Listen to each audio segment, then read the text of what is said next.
in the Round Lake High School Media Center. If I can get started first with a roll call, please. Mr. De Vera? Here. Mrs. Negrete McGinley? Here. Mr. Jewett? Here. Mrs. Larson? Here. Mr. Francisco? Here. Miss Lee? Here. Mrs. Klingler? Here. All right, and first up is our Pledge of Allegiance.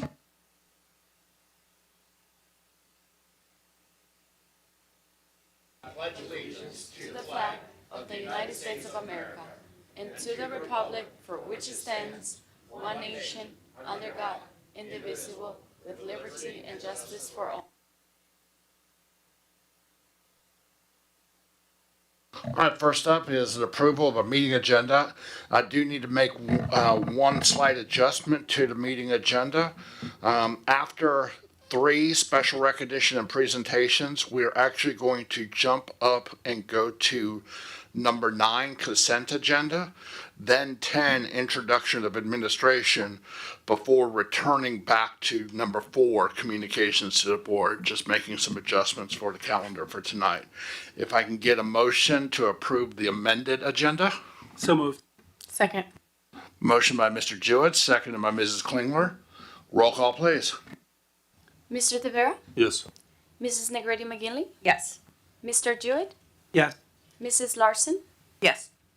Mr. Francisco? Yes. Miss Lee? Yes. Mrs. Klingler? Yes.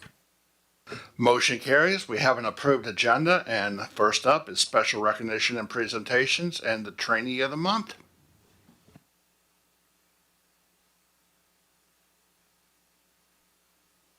Good evening, everybody. Tonight I have Loretta Weber with me tonight, and she'll be introducing our trainee of the month.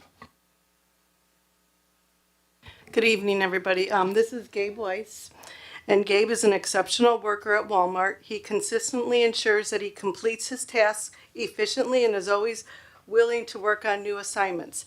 His proactive approach to problem solving and ability to adapt to changing situations sets him apart.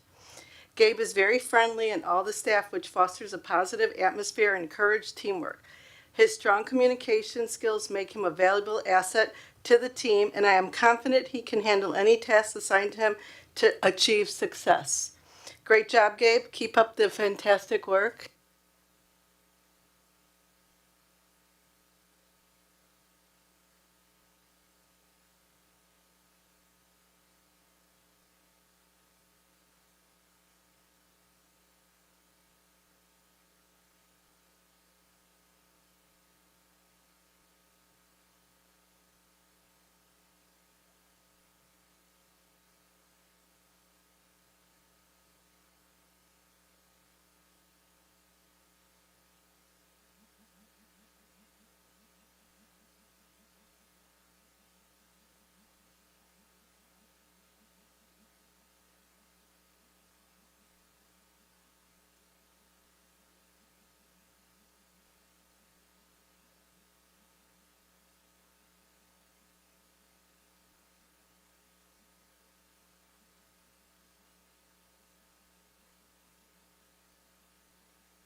Okay, next up we have our Tech Campus Students of the Quarter. These are our students at the Lake County Tech Campus who have gone above and beyond in their areas of study.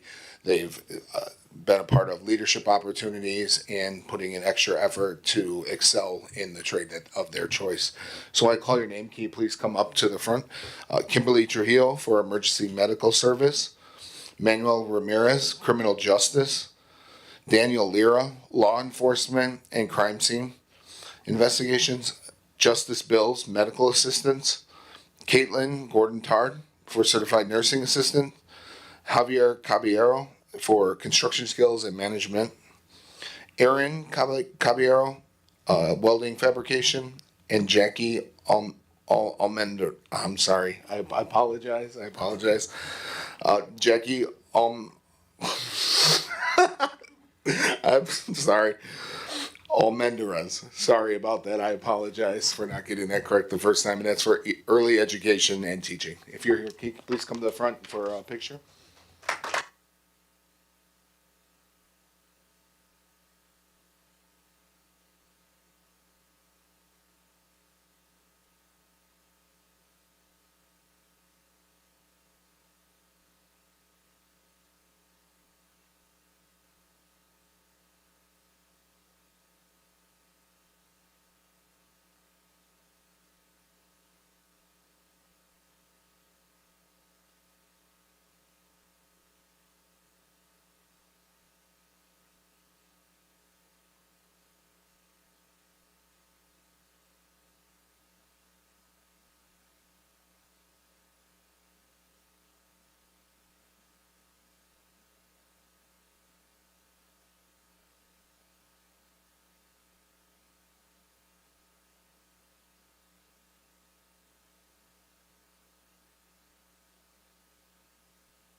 Heather, can you get Brian, please? Can you get Mr. Peterson really quick?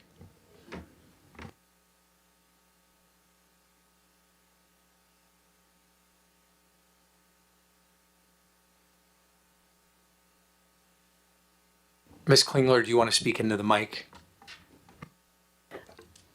It looked like there was another training of the month. They weren't here tonight. They weren't present. That's why. Thanks so much, Mr. Peterson. Thank you, Mr. Peterson. All right, that will take us to consent agenda. All right, I need a motion to approve the consent agenda for the following items. The accounts payable report for $1,575,808.97 and the April 14th, 2025 employment report. So moved. Second. Motion by Mrs. Klingler, seconded by Mr. Jewett. Roll call, please. Mr. Tavera? Yes. Mrs. Negrete McGinley? Yes. Mr. Jewett? Yeah. Mrs. Larson? Yes. Mr. Francisco? Yes. Ms. Lee? Yes. Mrs. Klingler? Yes. Motion carries, and that will take us to introduction of administration. I don't have a list, so whoever wants to start.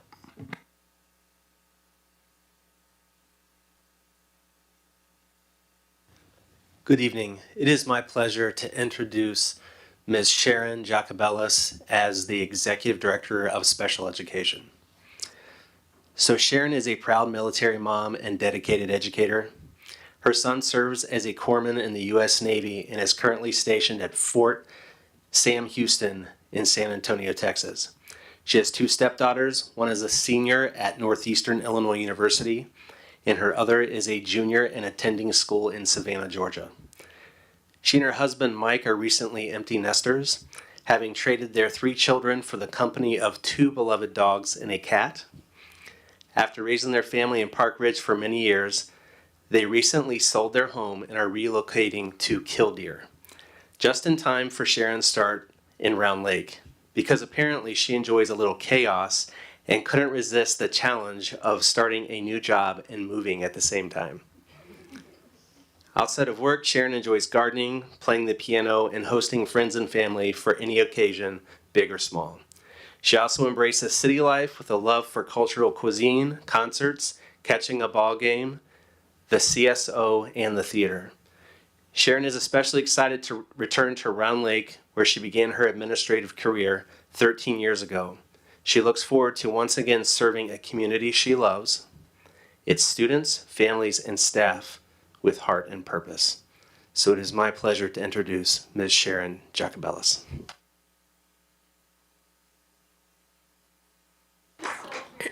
Eric, the microphone. Yep, just got to hold it in. Oh, sorry. Yep, everybody in the audience, You when learn you're up there, something new just hold it every in. day. You Little press bit this unique. button. Thank you so very much. I am beyond delighted to be here, and I am so very grateful for the opportunity to be back after 13 years to serve this wonderful community and the children and the staff and the families of Round Lake. Thank you once again.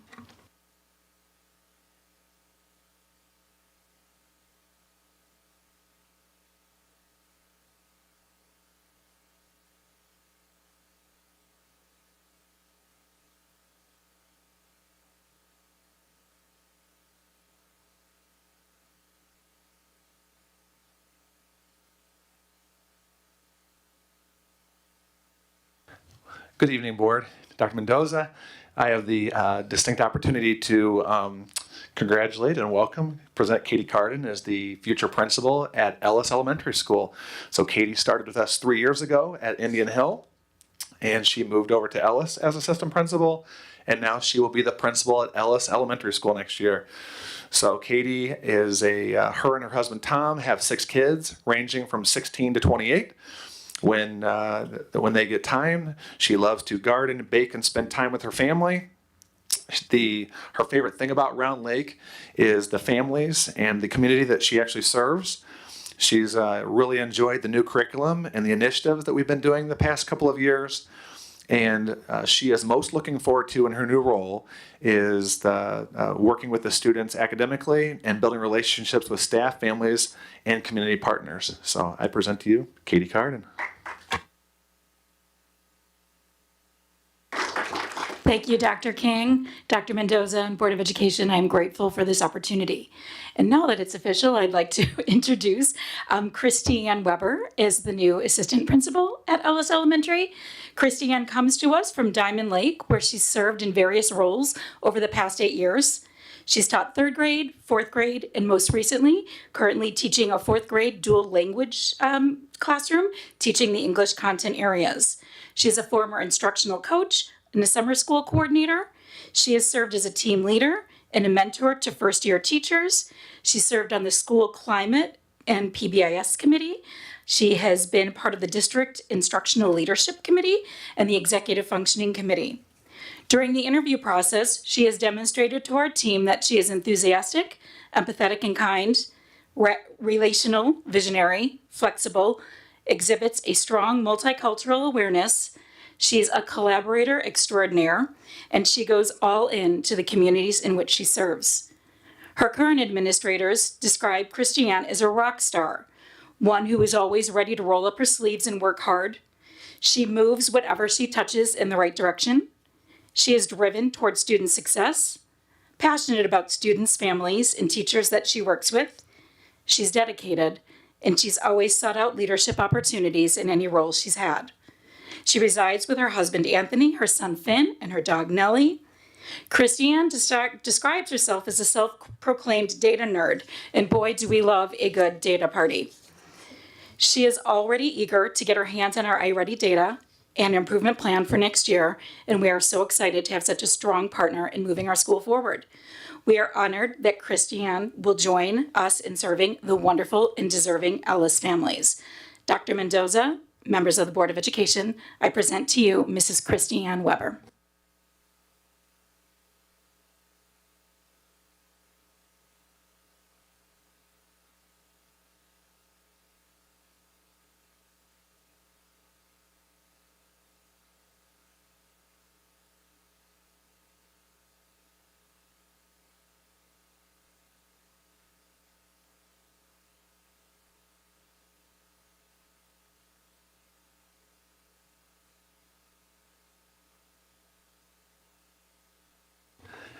Okay. So now it's my pleasure to introduce Kai Machopoulos, who is moving up to the ranks very quickly. She was the assistant principal and then associate principal, and now she will be the principal at Village Elementary School. Kai has been in the district for 3 years. She has 2 daughters. Alex is 24 and Sophie is 10. She loves to watch movies, spend time with family, and play board games. Her favorite thing about Round Lake is everything, really, especially the families, students, the support that she's been given that help her grow as a leader. And what she's looking forward to most is to continuing to grow in the school improvement work that they've been focusing on in improving student outcomes, attendance, and the school culture as a whole. She's also looking forward to continuing to serve the Round Lake community. I present to you Mrs. Kai Machopoulos.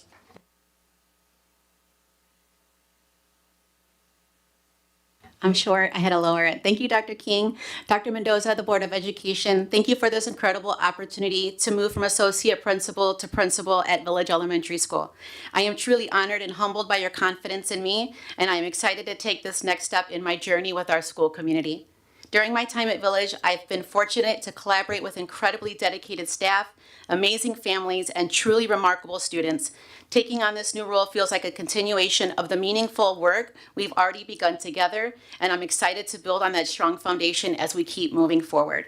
Thank you again for your support and your trust and giving me the opportunity to lead Village Elementary. I'm excited for what's ahead and deeply grateful for the opportunity to serve. I'm very, very excited to have the opportunity to introduce Stephanie Jakemzik, our candidate for the assistant principal at Village Elementary School.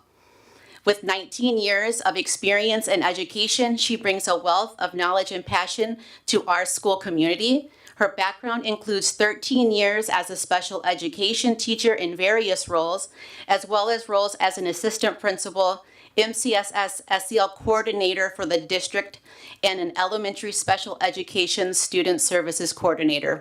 She's a good grab, and we were very lucky to get her.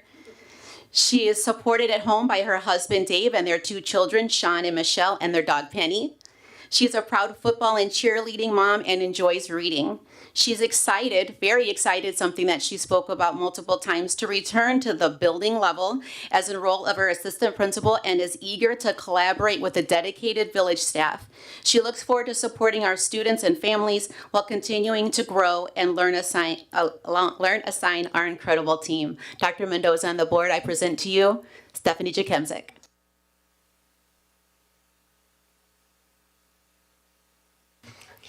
Thank you. Oh, I'm going to move this up. Sorry. Thank you so much. I am so fortunate and so excited to be given this opportunity. Assistant principal was my favorite job, and I'm so glad to be back as an assistant principal for Village. Thank you.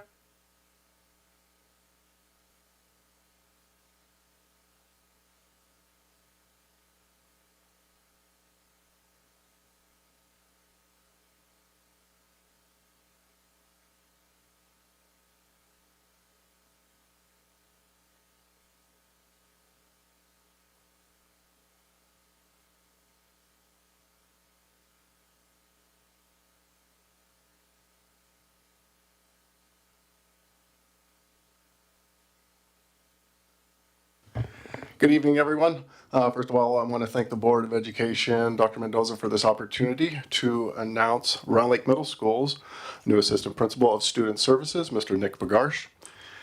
Nick comes to us with 13 years of educational experience and 10 years of dedication to this district. He started at the high school. He was a social studies teacher for 7 years.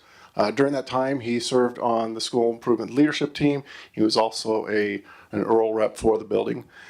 The last 3 years, he has been at McGee Middle School as a department chair, the MLE department chair. I had the pleasure of working with him previous 2 years, so I got to really see his leadership skills blossom. He has been so dedicated, so instrumental in the success over at McGee. I'm excited for him to come to Round Lake Middle School, like really excited. He has a deep passion for education, a strong commitment to student success, and a collaborative spirit that I think is going to be just an incredible asset to our team. Ms. Gildu and I would like to introduce to you Mr. Nick Bagarsh.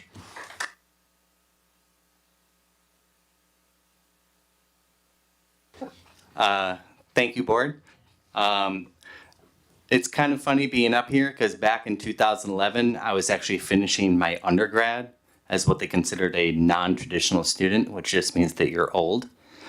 And it was during that time that I came across this school district, the community that it represented, and it was right then and there that I decided that I wanted to teach here. It took me a few years to finish my degree, and then eventually 2015, I got hired for my LL Social Studies position, and I have not looked back. I'm proud to be a member of this community and to serve it. Board, thank you for this opportunity. Don, thank you as well. I would not be up here, though, if it wasn't for John, Jeff, and Brittany, because without them and their leadership, I don't think that I would have developed the leadership skills that I have this day. So I want to say thank you to them.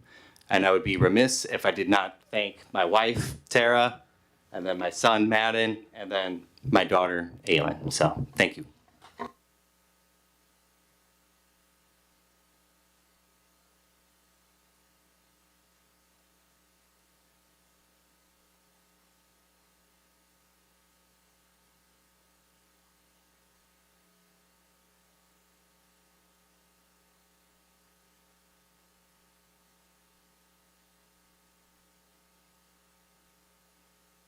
Good evening. Thank you for letting me have the honor of introducing Stephanie Lucas as the new assistant principal at Indian Hill Elementary School. Stephanie is an enthusiastic educational leader with almost 2 decades of experience in education. She graduated from Illinois State University with a bachelor's in mathematics education in 2007 and began teaching high school mathematics at McHenry High School that fall. She received her master's in educational leadership in 2013 and continued to teach full-time until 2021. For the last 4 years, Stephanie has served as the district division chair of math at McHenry High School, leading the math division towards equity-driven curriculum, instruction, and assessment practices. She is passionate about improving student achievement outcomes and has worked to develop and implement several student support programs in math that have led to increased student achievement through data-driven decision-making. For the last 2 years, Stephanie has been working on her educational specialist degree with the superintendent's endorsement, which she will complete at the end of July. Stephanie currently resides in Antioch with her husband of almost 16 years, Andy, her children Drew and Abby, and her golden doodle, Lucy. I think they all have dogs. When she is not at school, you can find her at an athletic event or a dance competition supporting her kids or spending quality time with her family and friends. Stephanie is very excited about her new role as assistant principal at Indian Hill next year and is grateful for the opportunity to serve and lead the staff, students, and families in the Round Lake community. Welcome, Stephanie Lucas.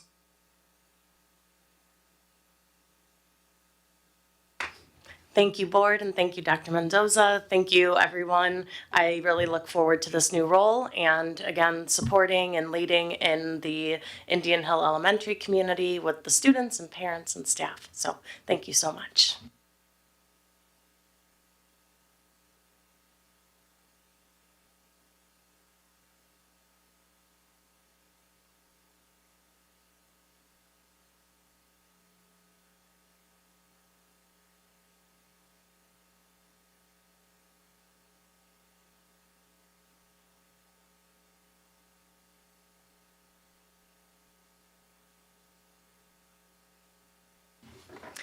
Good evening. It is my pleasure to introduce Jeremy Martin, our new multilingual coordinator. Jeremy brings over 18 years of experience in education, including the past 8 years in leadership roles as a multilingual coordinator and dean of students in Waukegan and North Chicago. Driven by a strong commitment to serving multilingual students and advancing equity in our schools, Jeremy earned a master's degree in educational leadership from Northeastern Illinois University and a second master's degree in English as a second language from Northern Illinois University. Prior to his administrative work, Jeremy taught abroad in Honduras and served in the Peace Corps teaching English as a foreign language in Romania. He has also taught Spanish, English, and English as a second language in Michigan and Zion, Illinois, at both middle and high school levels. He has also lived and studied abroad in Venezuela and London. Jeremy brings with him a deep passion for language, culture, and community, as well as a global perspective. He shares our mission of inspiring and empowering students to construct a thriving future. Outside of work, Jeremy enjoys visiting family in Michigan, staying active, reading, and spending time with his children, Lucas, who is 10, and Sophia, who's 13, and his 2 schnoodles, also dogs. We are thrilled to welcome him to our team. Dr. Mendoza and Board of Education, I present to you Jeremy Martin.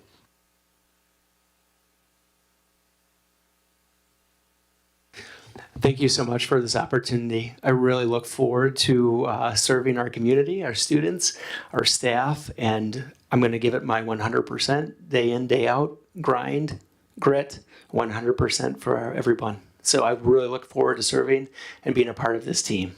Thank you so much.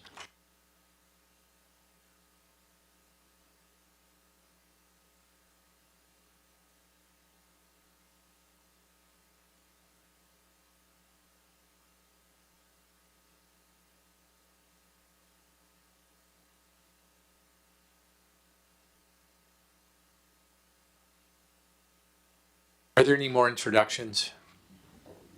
No. I want to thank the team and just make an observation.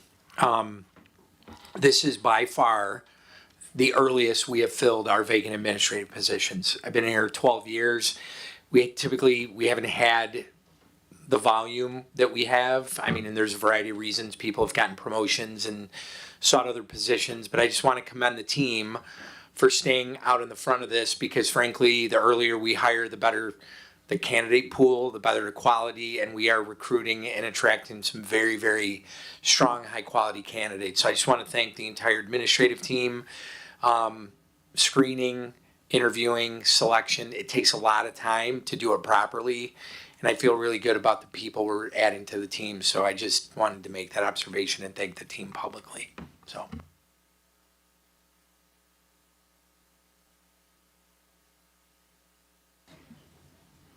Thank you all. And now, next up, we will go back to board and communications to the board. And first up on that is the activities and the Omela usage update.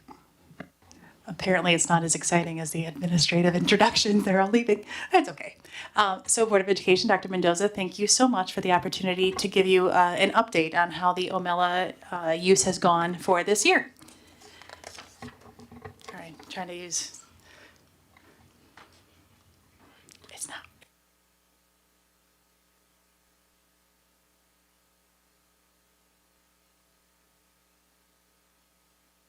In just a moment.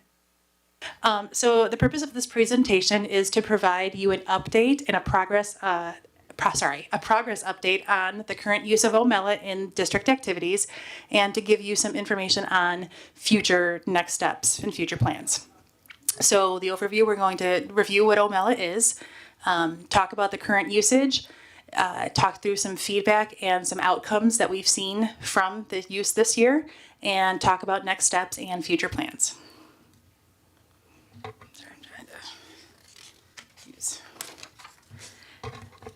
So if you can remember from around this time, probably last year, I came and presented to you a platform that it is basically, this platform was developed by the creators of Remind. After they sold that company, they sought out to create a tool that would make activities directors' lives easier.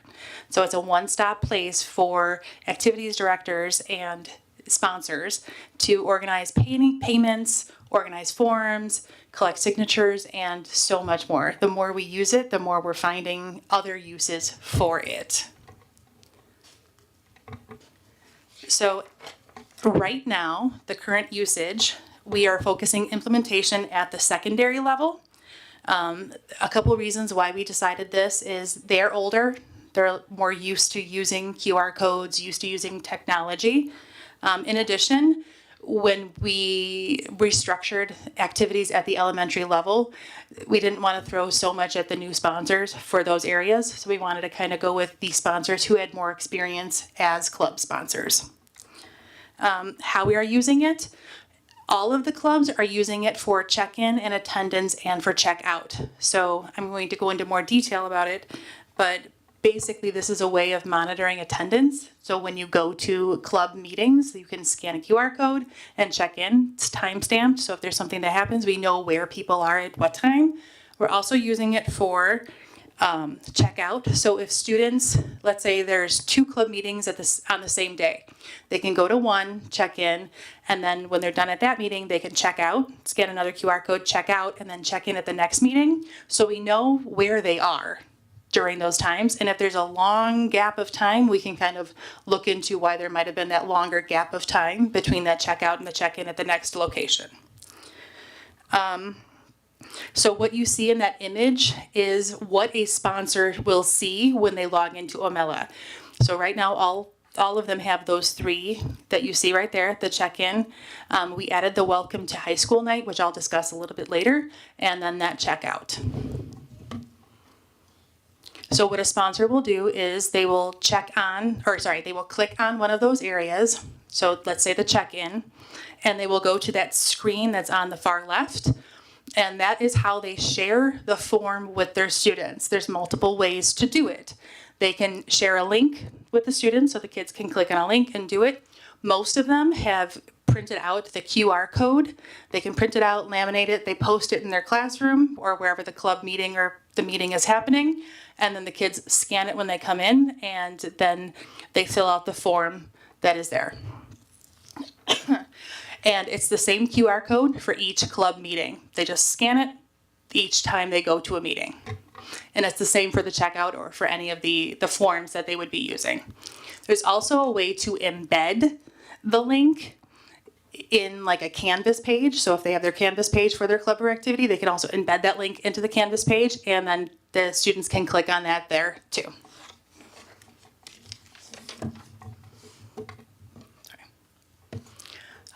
So for the current usage, in addition to those check-in and check-out areas, we used it for homecoming ticket sales in October, and they are currently using it for prom ticket sales for student council. NHS is looking at using it for blood drive check-in and check-out. Again, QR codes, timestamps, so that we know when kids show up and we know when they leave. So that way they know, they can give that to student services and then they can excuse them for those periods they may have missed during the blood drive. National Junior Art Honor Society is looking at using it to track service hours. Each of our honors societies require a certain number of service hours. And this is one way to keep track of it versus by hand, which I've seen some of them doing, and or in a Google Doc or a Google form. Also, what we've done is we used it at the Welcome to High School night. The clubs created an interest kind of survey that they had the QR code on their tables. If students were interested in, let's say, the chess team, they walked up, they talked to the chess coach, they scanned the QR code, they filled out information for that, and then that creates basically a document that the coach can then use at the beginning of next year to reach out to brand new freshmen about interested in when the club meetings are and kind of can send them a personalized invitation to those meetings. Also, Tri-M used it for their Singing Valentines this year. They sold their Singing Valentines. The kids could put the message that they wanted. They put who they wanted to send it to. They could put the period that they wanted it sent. So it kind of collected all of that information for them. In addition, we've also included the Fine Arts Boosters in using it. They used it for their most recent trivia night. You could purchase a table, fill out all your information, and then that way they collected information that way.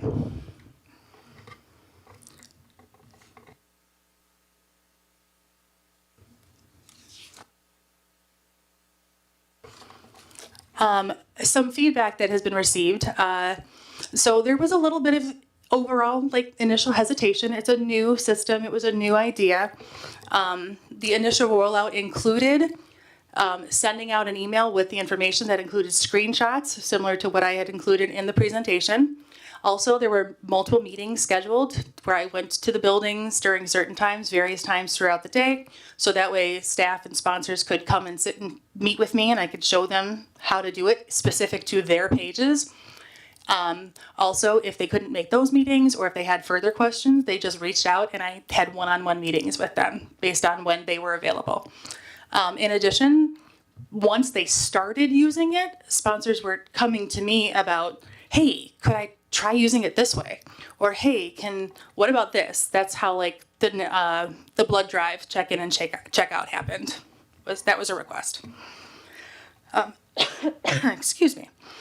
So basically once the information is gathered, they kind of transition into easy customizable spreadsheets that include the data that had been asked for in the sheet. When I say it's easy to use and customizable, you can either export it as a Google Doc or you can export it as an Excel spreadsheet, whichever the person feels most comfortable with. Or there's a place in the Omella that has the information all right there too. For example, one of the ways that we're talking through, and we're working with Omella currently on creating some spreadsheets for the prom tickets. We're trying to create a prom bus spreadsheet. So we have the check-in for each of the buses.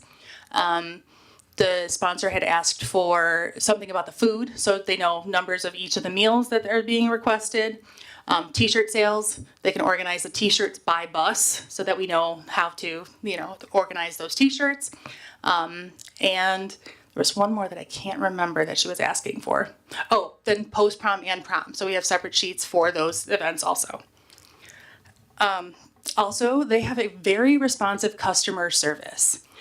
We send an email to help@omella.com, and within hours, they respond to us with answers or further clarification on what we are looking for.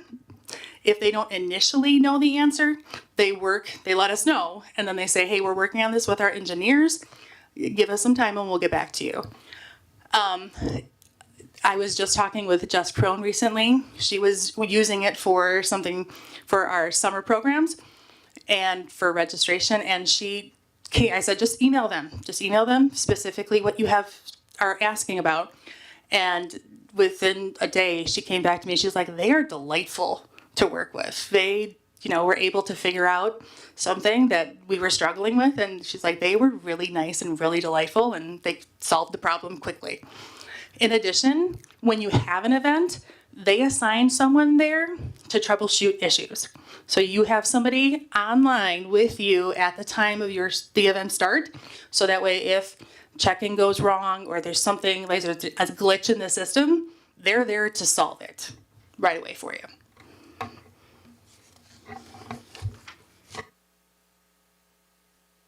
Some of the outcomes we've noticed is we have online payments now, where we really haven't had that in the past, which means there's less cash handling for anybody.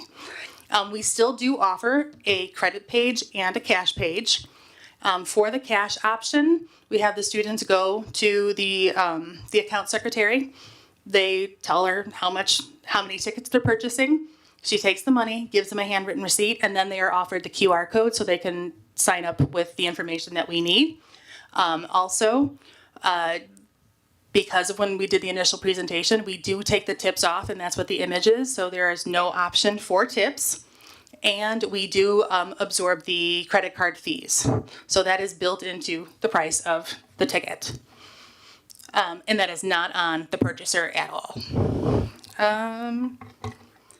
Once both pages, after you complete the registration or filling it out, it will send you a receipt that we can also customize. So for example, for prom, we wanted to send them the table choosing, because they can choose who they sit at with the tables.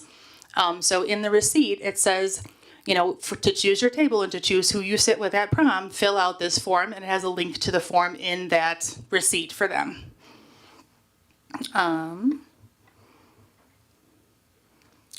Then for us, we just request the payment and they send us an immediate check once they finalize it. So for prom, we are going to be asking for it on Thursday initially for the first round. Thursday is the last day to purchase, but we know that there's going to be, up until the very last minute, the students are going to try to be purchasing.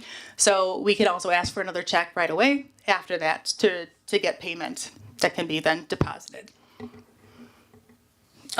In addition, another outcome is there's an ease of check-in at dances, events, and or meetings. As I mentioned, it's easier at the meetings. The kids are the ones who scan the QR code. They fill it out themselves. At dance, so we tried this at homecoming for the first time, and we were able to check in around 500 students in under 15 minutes. The kids are given a QR code in that receipt also. As the safety assistants, we had like 3 or 4 lines going. The kids came, they showed their QR code.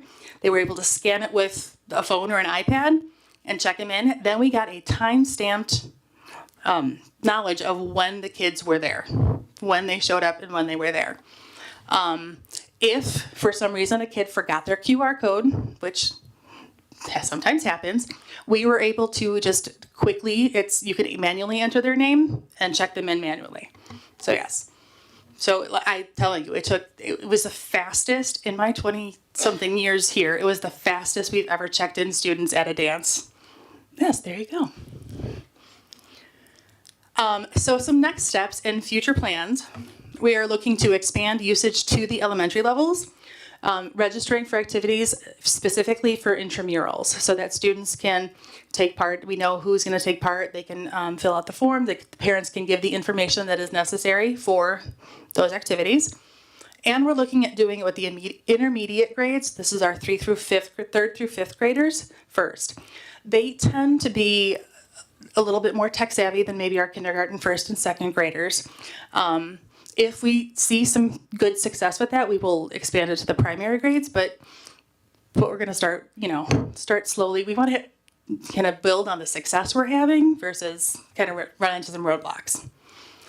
We are also currently using it for the summer programming. We have the summer bus student volunteers. So each year we ask for National Junior Art Honor Society students and National Honor Society students to volunteer to help at our summer art bus and summer STEM bus. So this is a good for them to sign up. We can track when they come, when they don't come, through the forms also. Another is summer bus participants. So these are the people who come to those, events in the summer on Tuesdays and Thursdays.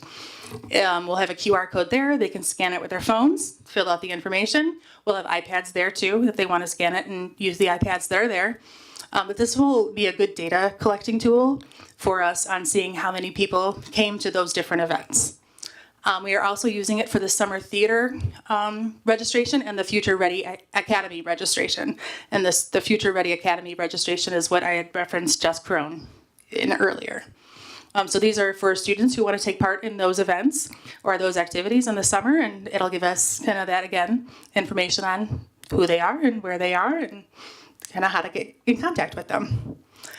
And then in the future, and this is what I was talking about, like they're ever evolving, is they're looking to, and they've reached out to actually me and another sponsor at a different, another activities person at a different school about how to develop this theater seating for performances. So what they ask us, the two owners actually reach out off it. So if we want to do this, what are you looking for? What are some things that you would need if we were to do this? So we're in conversation about how to do seating for theater, for shows, for like Winter Spectacular, musical, or the fall play.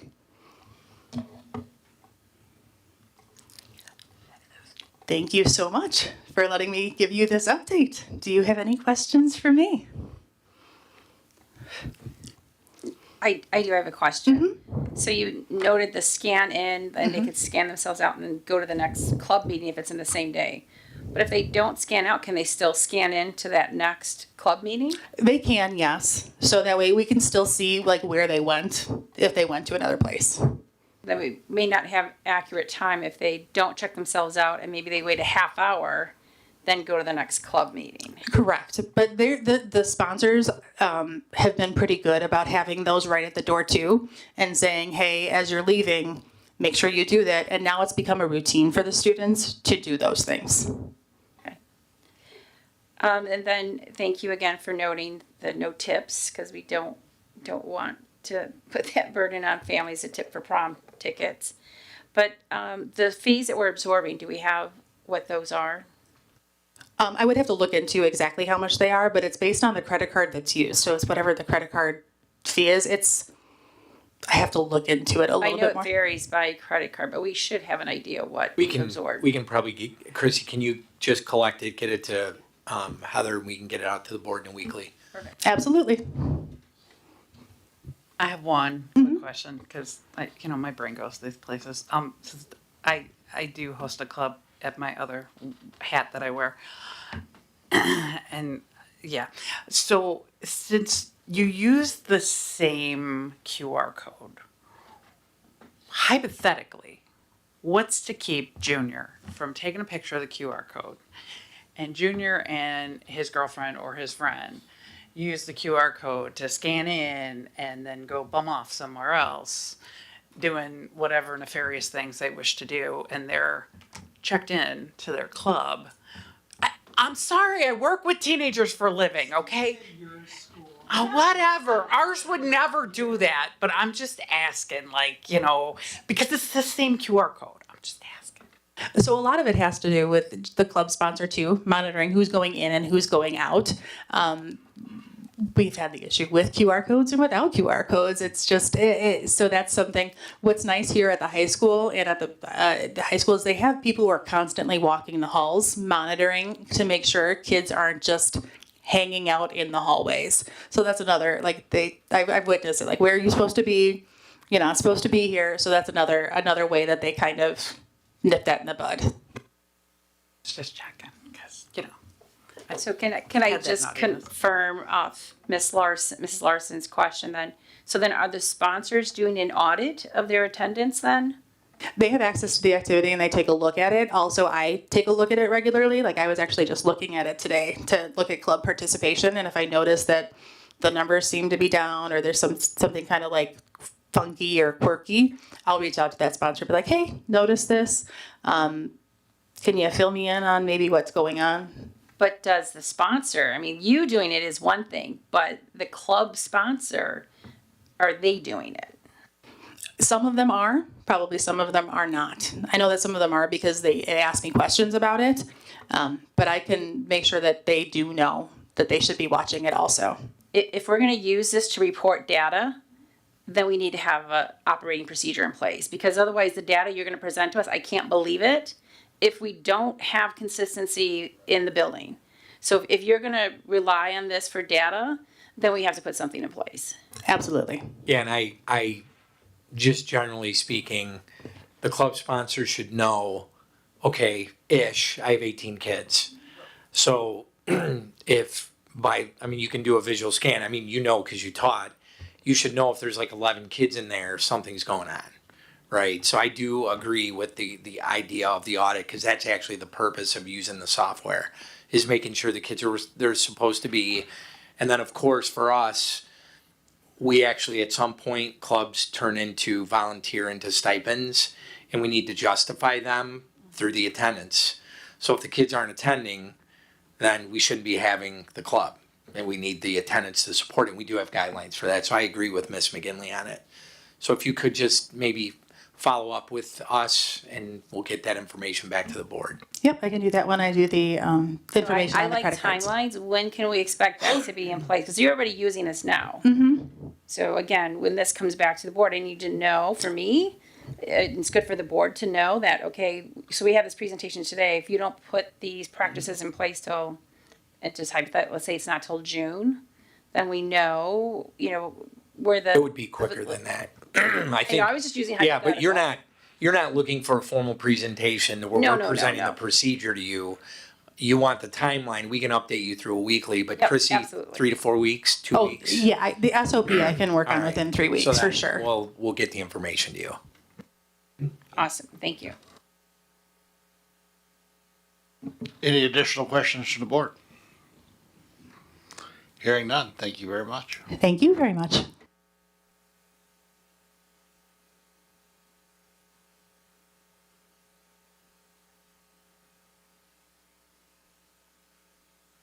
Okay, good evening.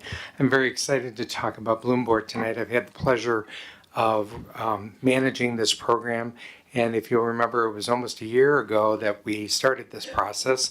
So it was time to bring this back and kind of talk about where we're at with Bloom Board and talk about maybe some next steps as we look at those who are certified in ESL and special education, and some good news about the bilingual option that they have coming this fall. So let me see if I can get this right.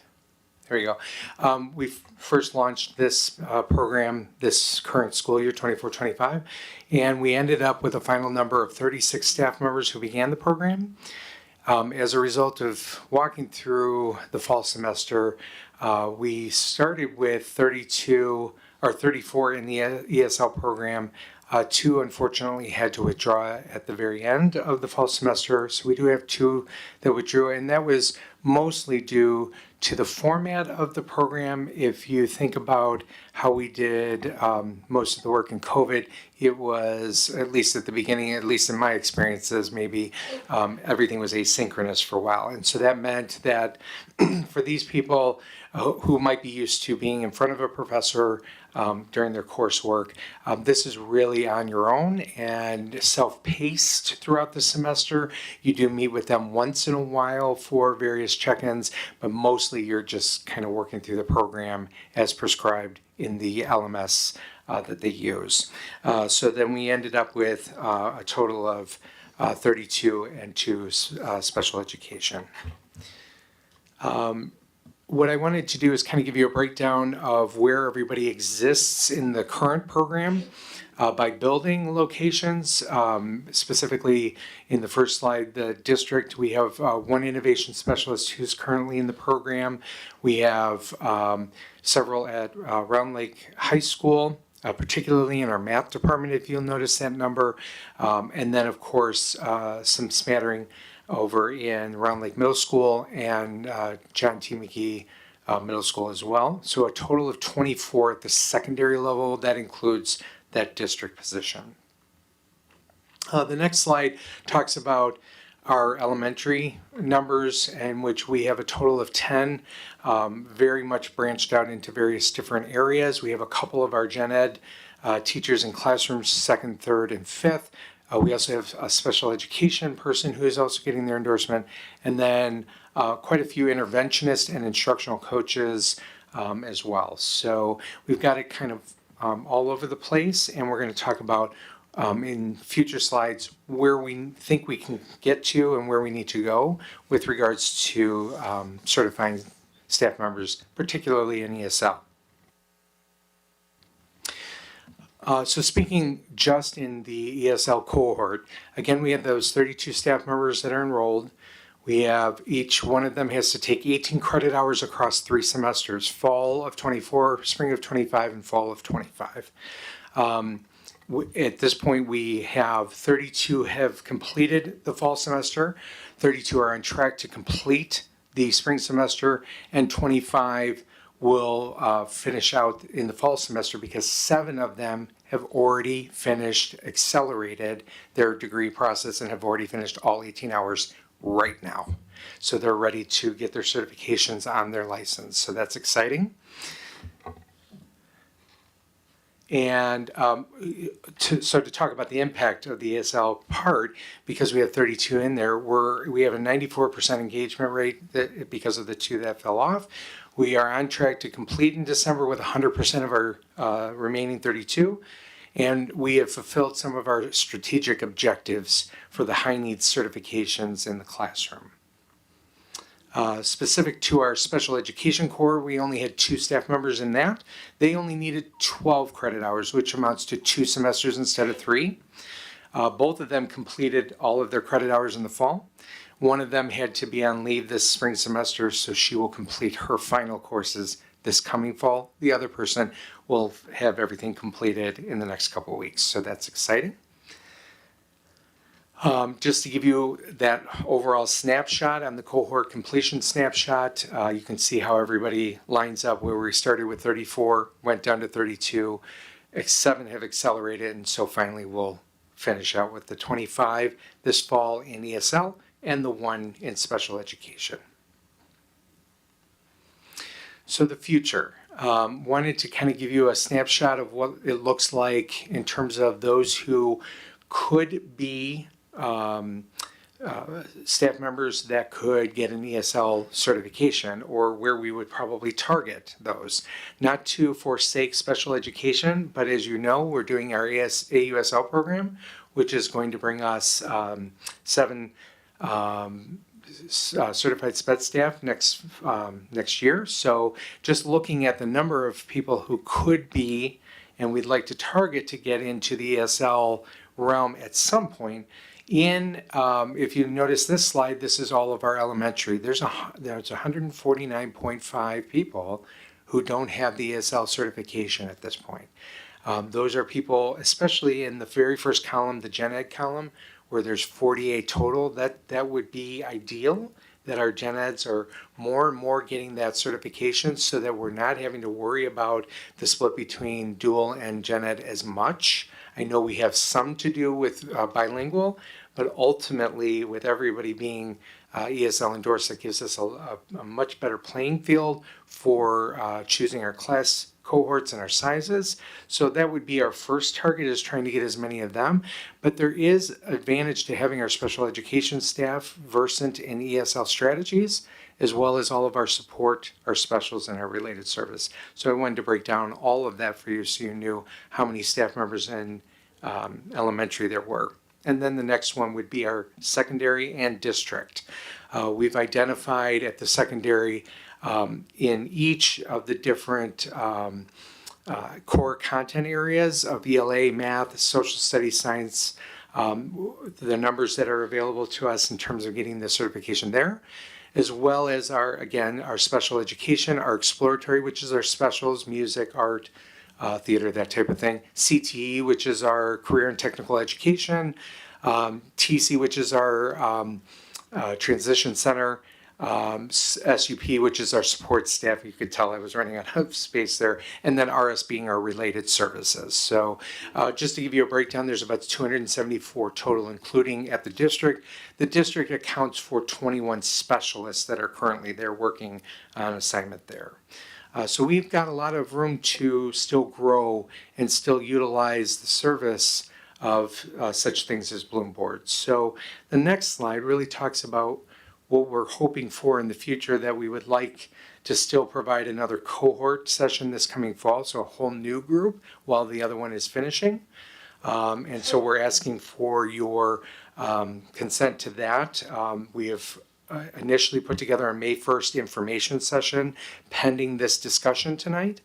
It would be for ESL, but it would also be for special education as well, should anybody still desire to move in that direction. And what's nice is they've worked very hard with the Illinois State Board of Education to make sure that we could get a bilingual endorsement as part of this process as well, which amounts to one additional course if that person wants to do that. What that requires is not just one more course, but they would also have to take the test in the language proficiency in order to be able to be certified. So we would want a commitment from them to taking the test first, so that we knew that they had what was needed for the language proficiency, and then take that final course. So it's all the ESL plus one additional course, and they would be bilingual certified. The cost is the same level as we started with last year. I did confirm that. They are not moving the price point up. It is still $7,650 per person for the entire 18-hour program. Of course, add on to that, if they did the bilingual, that's one additional course. I don't have the total price tag there. I believe it is 13. I apologize. I don't have that number on me. I would have to get that for you per credit hour.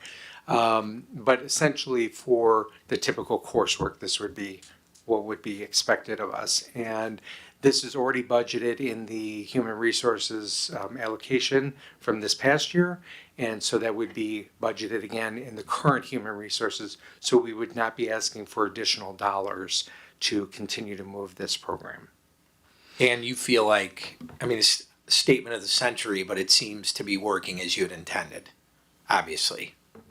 From my perspective, it does. I mean, we only had the two withdraw. What that lesson taught me in terms of the information session is really making sure that our Bloom Board colleagues and I are clear with the staff members about what the feel of the program looks like. So it's not just surprise on them.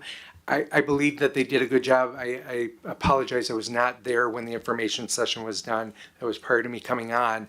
And I did talk to our Bloom Board cohorts about this. They felt that they had expressed that, but of course I'll be there this time to kind of monitor, talking about the reality of what it means to be asynchronous and self-paced and on your own, and this is your responsibility.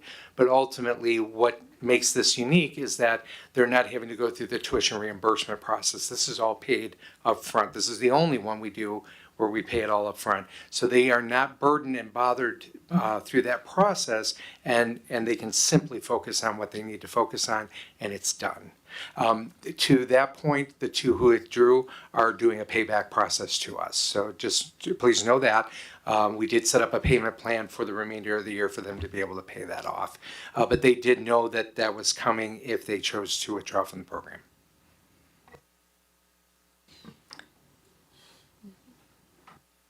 Finally, I just wanted to say thank you for letting us pursue this process. Because of you, we were able to move people through the endorsement process already, able to encourage greater participation by not having to have them pay up front, and finally providing that flexible asynchronous approach. So it's really a testament to you thinking about what this program could mean to them, and I think it has worked out really well. So I just, on behalf of everybody, wanted to thank you for that and hope that we can get your support moving forward with the next cohort.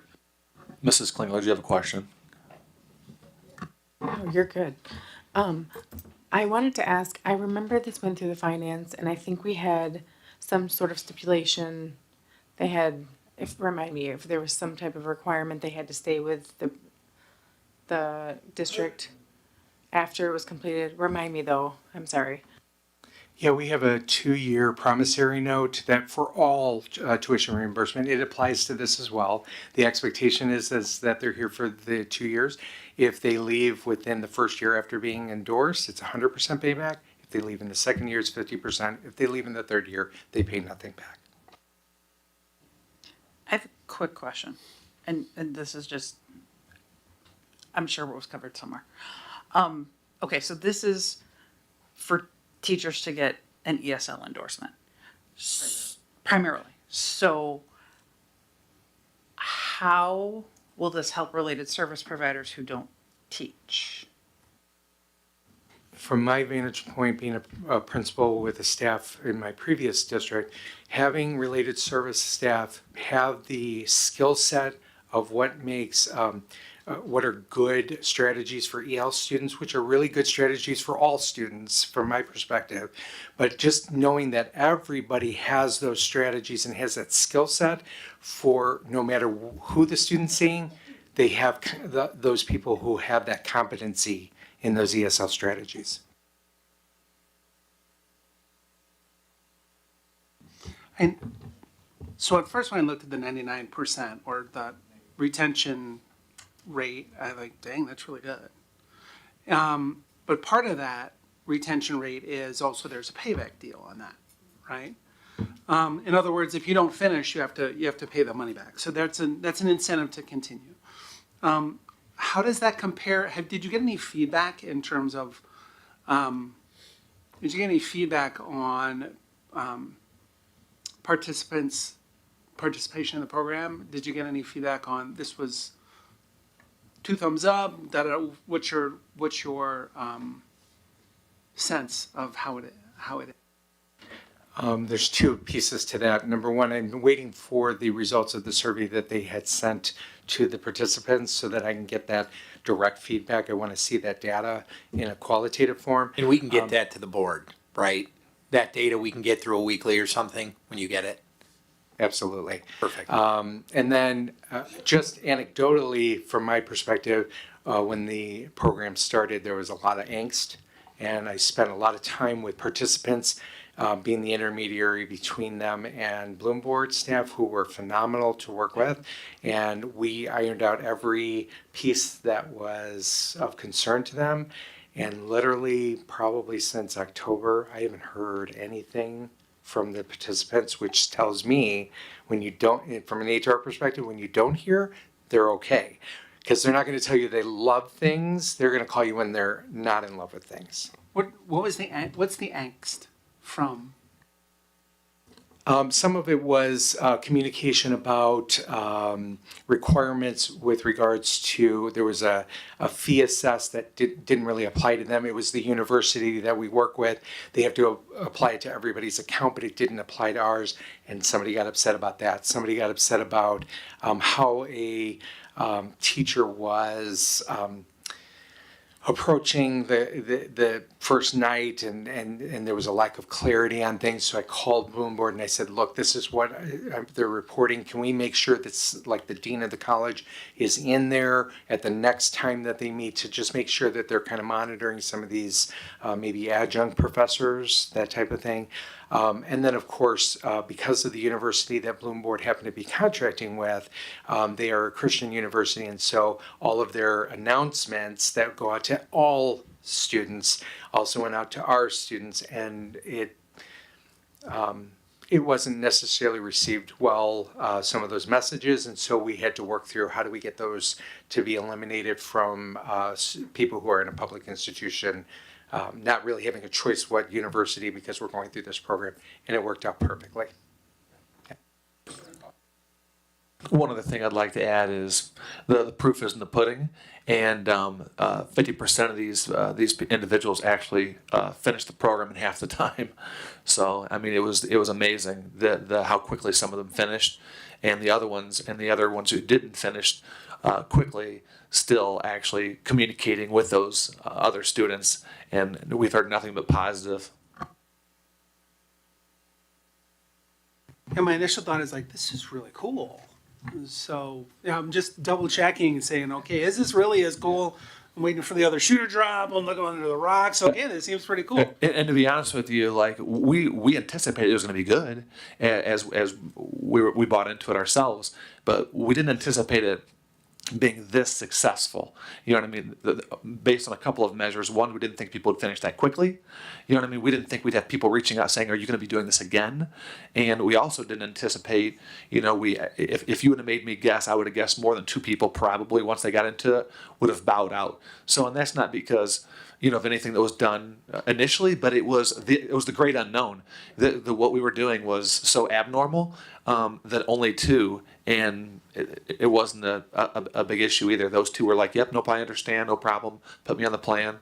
So it turned out to be as good as we was hoped.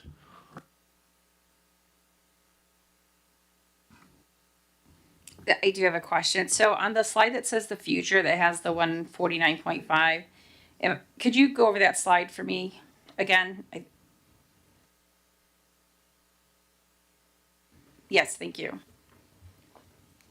So, looking at the final row where it says totals, my 149.5 came from that add up of totals there. But going into each area, Gen Ed would speak to all of the kindergarten through fifth grade general education classroom teachers.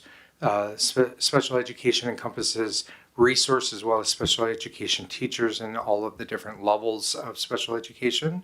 Support being those people like math specialists, reading specialists, instructional coaches, specialists being art, music, drama, that type of course, and then related services being our social workers, our psychs, our speech paths that are related services to the IEP. So are these numbers potential to maybe come into the program? Did I understand that correctly? Yes, you did. Yeah. So we've got a lot of potential between the two slides, the 149.5 and the 274, to capture maybe several cohorts down the line, depending on how quickly we can move people in. We would be looking at approximately, we would be looking at a maximum of 50 again. We did that last year, and that's what we budgeted for this year. Again, we started at around 46, if I'm remembering correctly, and it dwindled down to 36 by the time everybody had to really make their commitments for the year. We would do the same at 50 and hope that we're getting more than 36 and closer to 50 so that we can really fill up these cohorts. Okay, thank you. Thank you for the time to be able to talk about Bloom Board again. Thank you. All right, next up is Dr. King with disposal stuff. So our first one is the sale of the old football jerseys. Cleaning out closets, we discovered that we actually had 125 old home and another 125 old away football jerseys. There were also other things that weren't of value that are on the disposal list, but for the sale portion, Ethan worked with his team to create a process in which they would like to sell these jerseys at a proposed $30 for each jersey, and then the money would be used for the students for purchasing meals and or for the athletes before the game and or off-season activities. So do we have a process for, because I thought we had this issue before with the band uniforms and making sure that staff is aware of how the process works? We do have a process officially as of today. We have a new SOP, a standard operating procedure. So the confusion on this one was we did have a process, which actually we just put on paper today. The confusion on this one was the fact that our process has always been if you are discarding of and or selling of. The line got blurred on this one, and there was confusion by Ethan and his team because they weren't actually selling or discarding. They were giving them away with a recommended $30 donation. Well, if you're asking for money, that's a sale. So even this memo, until I wrote an SOP, it says sale of, but if you read down in the information, it says that we are actually giving them away with a recommended donation of $30 for each jersey. So we cleared that up, and we're not going to be doing that process anymore. It's going to be one of three things. It's going to be we are either discarding of, we are recycling, or we are selling, but we're not giving away and asking for a donation. We're going to call that sale. So we're going to do one of the three for clarification. So when this happened, I sat down with Mr. Kozik, and he already had a very well documented SOP for technology. So we actually sat down together and we put together a SOP for non-technology items and made sure that they were in perfect alignment. So we now have an SOP in which I'm going to get 2 more sets of eyes on that just to confirm, even though I know it's really good. And then once those 2 people look at it tomorrow, then I will launch that out to all staff, and then that'll be linked on our disposal document as well as on our principal's agenda, and I'll send that out in communication quarterly through our weeklies. So yes, we did have a process, but of course there was a gray area where we were giving them away, but if you're willing to donate $30, that circumvented the other 3 things. So now we've clarified that. But as clarification though, you're saying we had a process, but it wasn't written down. So if it's not written down, is it really a process? So the process was written down. We did have a process that everyone was aware of, but we didn't have an SOP in writing in that format. So it was a previous email chain of here's how you actually do business in these things. So it was written for a long time, and now we've taken that out of emails and any other communication and compared it to technology and then put it in place. And the one missing thing that was missing out of the SOP was the giving it away, but asking for a donation. So as of today, we have an SOP specifically clarifying all of that. So I guess the question or what comes to mind is if I'm looking at SOP, we have that one and there was a gray area, does staff not know to reach out to someone in administration and be like, hey, there's this gray area? Because then that lets you know we have something out there that we need to fix. Because I know I tell my staff, if it's gray, you better come ask. Yep. Don't make assumptions. And that's what happened here. Yep, you are correct. The assumption was made. It was called out. Heather reached out to me and said, hey, this is what happened. I'm not sure how it happened. I reached out to Ethan and said, how could this happen? Here's our process. Here's what it says in writing. And he said, well, I wasn't really selling it, but I wasn't really discarding it. So I'm like, well, if we're asking for money, then it's sales. So then I clarified that. And then I went to Mr. Kozik and said, can we review your technology? Do you have the same loophole in yours? And he doesn't actually have the same one because he doesn't sell to individuals. His is directly to vendors. So they wouldn't ask for a donation. There wouldn't be a way for that. So because of that, because if they've sold, they've sold. So they've not had this happen. So, but that's a great point. Instead of assuming, ask the question, make sure that we're doing the process correctly. And I think through the principal meetings, that's precisely why you're running it through the principals, so they can get it out to the staffs. And we'll make sure that we communicate it on a regular basis to make sure there's clarity. But I think we also need to communicate that, okay, if you're not clear, reach out to administration. I mean, again, some of those things that are, I think, common sense and people should know. But sometimes you need to remind that if you're not sure and you don't see a procedure or there seems to be a gray area, you should reach out. I think he saw it as a donation and read it that way. So, or like a, giving away. So I don't know that he would know to think that that was a gray area. He felt it was covered. But you said he thought it was a gray area. But in remembering, it was almost the same thing with the band uniforms, that was a donation in lieu of taking the uniform. So it literally was exactly the same situation. Now, just instead of it being band, it was athletics. And now we're saying, well, we had a process, but we didn't have a process. Well, if it happened again, obviously we didn't have a process.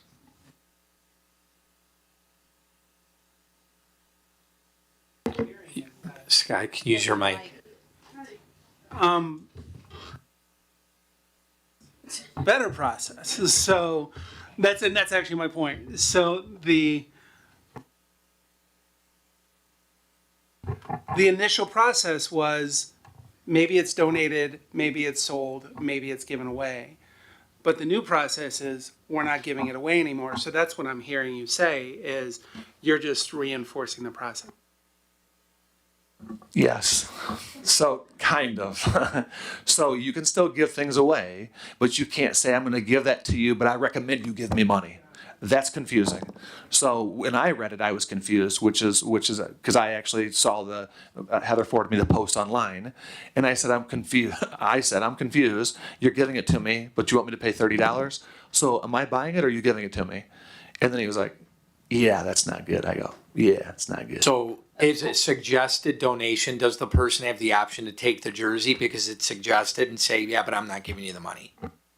And that's the tricky part of it. So that's why we're not going to be doing that. But So don't we have a policy and procedure for donations anyway? we do. Then again, I think we need to look at all this. That's what we did. So that's what, since when this happened and I got the information, that's when I sat down with Mr. Kozik and went through what does he actually do? It's different, but his processes are really good.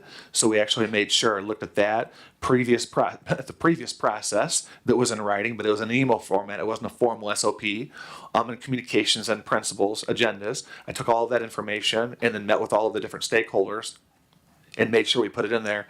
And in conclusion, the only difference is that you can't go between and say I'm donating it, but I recommend you give me money. But when I say look at our donation policy, that apparently we need to make clear to staff what a donation is, because it's not I'll donate it, but you got to give me money.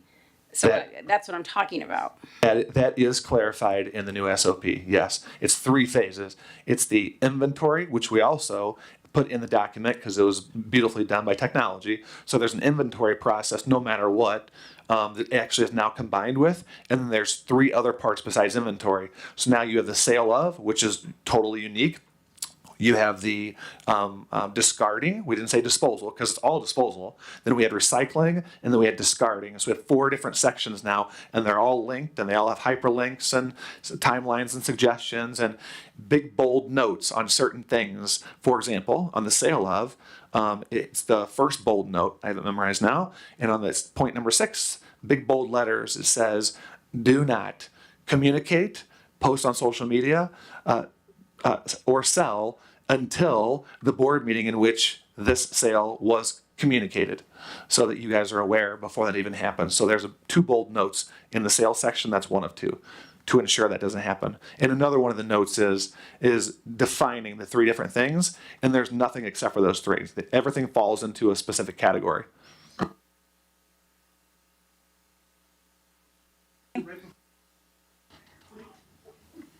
Does it say please, for the love of God, don't, oh. It does have my name all over it now, so. Or you will answer to a net. It's just important to have these. And obviously, if there is a gray area, we don't know if the people who are out here living it and using it as a document for resource, if they don't come tell us, so that we can make those changes. Yep. So again, communication is imperative and paramount to this district running efficiently and effectively. I have a totally weird question. So in banking, we have policies and procedures. There's always names for them, right? But we call them Ds and Ps, directives and procedures, or directives and operations, just depends. But do they have like something like that here where like you go set up in, a SharePoint or something where people can access it? Yes. So, and those are our SOPs. We literally have a drive in that you can find all of the different standard operating procedures. Those doubled or tripled during COVID because Dr. Lamping and Dr. Apgar wrote millions of those. So that folder is now full, but it really defined the way we do business during that time. Even they were done before, but during that time they were so necessary that we've now started to just continue to pile them up. So, thank you. Any additional questions on the jersey? Thank you. All right. Any additional questions on the disposal list, which was the next item in?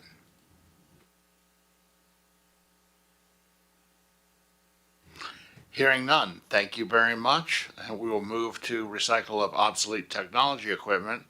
Mr. Kozik, any questions in regards from the board for Mr. Kozik? Anything, Mr. Kozik, you want to point out of significance? Not that I saw any, but. Well, let me just start by saying, to Jeff's credit, we met first thing this morning to formalize their existing practices into a formal SOP that will be shared out. So that is in the works. Hold on. Is there an SOP, did you say? There's an SOP. It's being developed. Is that Standard what you said? operating procedure, formally defined. Okay, sorry. So in consideration of this item, it is consistent with our established tech department practice. Tonight's memo contains the latest list of obsolete technology items. And the items on the list are beyond their useful life and have no market value, zero value to us. That's why they're being recycled and not sold. Okay, I do have a question.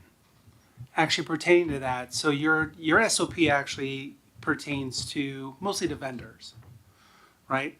You probably know exactly what, you may know actually where I'm going, because is there actually an SOP for material that may go to staff? It's a great question. So the way we look at it, and Jeff alluded to this earlier, is we look at its disposal of technology in our world. We're disposing of, and there's two vehicles which we do that. It has value, in which we do a sale, and we reach out to our vendors to determine that sale. We pick the highest value. And then we always look at, is this stuff that is viable that we would want to put our name on to sell to staff or students? And we do that, and we bring those to you. We do have sale of technology going to students for iPads. We have sale of technology going to staff for iPads and MacBooks. So we always evaluate that. We're disposing of it. It has no value to the district, but it has value, and this is stuff that we would feel good with releasing to staff and students. If it's obsolete and we've taken it apart and salvaged it and it's broken, we just give it away. Does that make sense? But you've got the SOP that you can just hand off, right? To hand off to T now, right? And say, okay, yours. Yes, we have a formally defined SOP, and I can't take credit for it. I will highlight Samantha Chapman, who just came over in a new role, who has helped us define this. Her whole lens has been on inventory reconciliation, inventory practices. It's a great SOP. It's the one we leveraged today when we met. You're welcome. Any questions about this specific item? Hearing none, thank you very much. Thank you. Any questions from the board in regards to the FOIA report update that was listed for 414? If I could just give a quick update Please on do.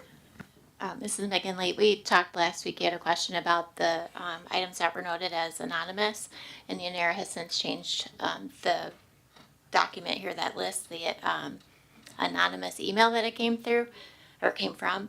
And I had mentioned that I thought that this was connected to the Gazette request. It's separate, but it's similar to the AI requests that we're getting. So many other districts were receiving these mass FOIA requests, so we handled it in the same way.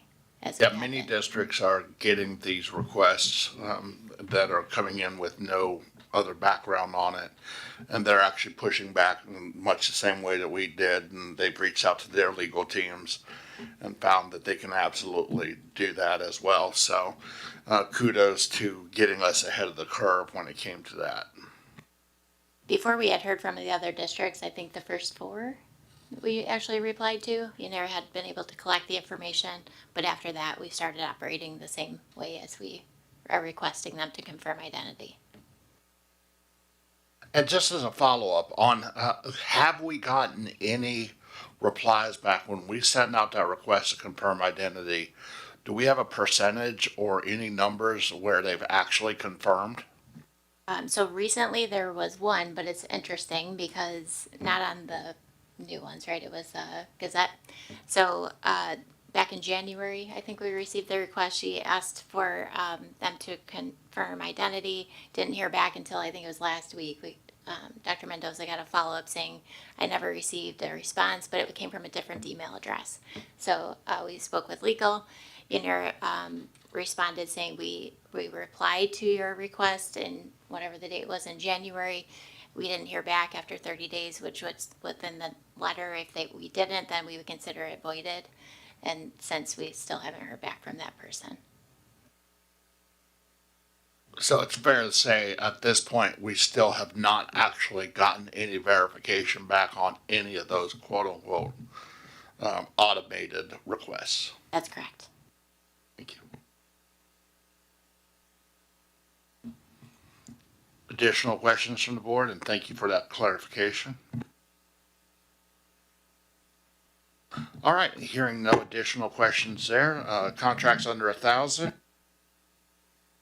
There were none there, so we'll skip right on to that, and that'll take us to public comment. As always, members of the public will participate in public comment during regular board meetings by attending in person or by submitting an electronic public comment form.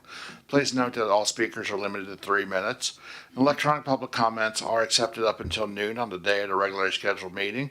The public commenter will be contacted to confirm identity, and once confirmed, the electronic public comment is provided to all board members in written form. A link to the electronic public comment form is online. We did not have any electronic public comment. Do we have any local public comment?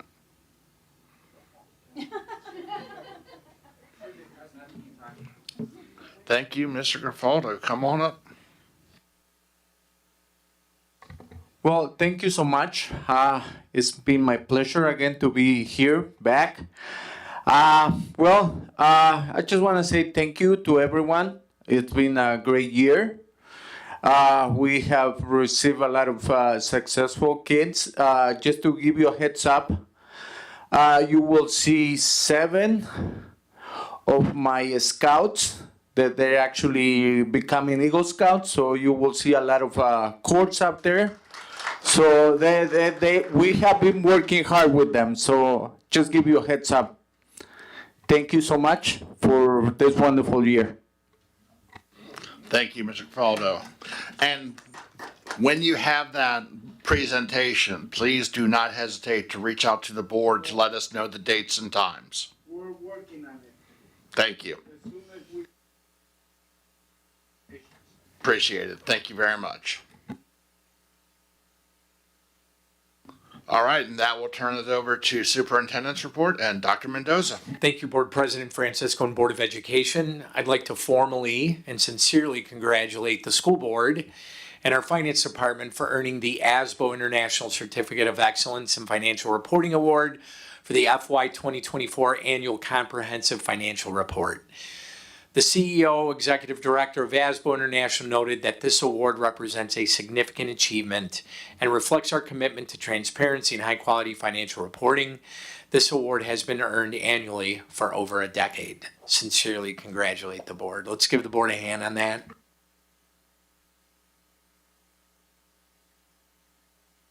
This year's World Language Night was an incredible success. The event brought together over 850 staff, students, and families in a vibrant celebration of culture and language. From student awards to dancers and singers, every detail reflected thoughtful planning and dedication. This memorable evening not only highlighted the importance of world languages, but also fostered joy, connection, and cultural pride across our community. We are truly grateful for the passion and leadership of the World Language Department that made this all possible. I'd also like to thank all who were responsible for the coordination of the 2025 Talent Expo. While I was unfortunately unable to attend this year, I've heard nothing but rave reviews. Over 550 people attended the event.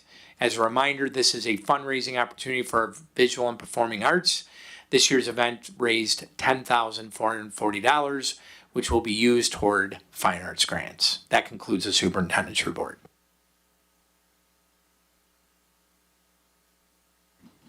Thank you, Dr. Mendoza. Any questions from the board for Dr. Mendoza? Hearing none, we will now turn it over to committee reports, and we had our Community Engagement Committee update. Okay, so fortunately tonight we had a light kind of meeting. The main content was the stakeholder advisory group. Kind of went over the questions that we're going to be asking at the next one, and then we discussed sort of the what and the why behind what we're doing. So they highlighted, let me get to my, the what and the how. The accomplishment that they want from the group is to increase community voice, increase district response to the needs that arise through the group, and then further the partnership between leadership and community. And the why is the common topics for discussion, consistency, data collection, analysis, a focus group, creation if needing a larger group. Excuse me, I cannot speak tonight. I apologize. It has been a very long day. needing a larger scale to change out of the feedback. So essentially, they just want to partner with our community on what needs they see and obviously get feedback on it. So we had some pretty good conversations around that. It was delightful to see all of the board and all of the admin at the last one. We do have another one coming up on the 29th, I believe it is. And then the next thing that we talked about was our analytics for, if you look at the board packet, which I encourage you to do, over, let me switching back. Excuse me, you guys. I'm having a day here. Our monthly informational snapshot. So, kind of looking over that, we're going to be moving away from X, our platform, mainly because there's just not a lot of engagement on it. So that was kind of the highlight of that. But that we're seeing increased engagement on Facebook and Instagram. So that's essentially it. If you guys have any questions, feel free to ask. And then also do look at the stakeholder advisory group. It was a really good PowerPoint.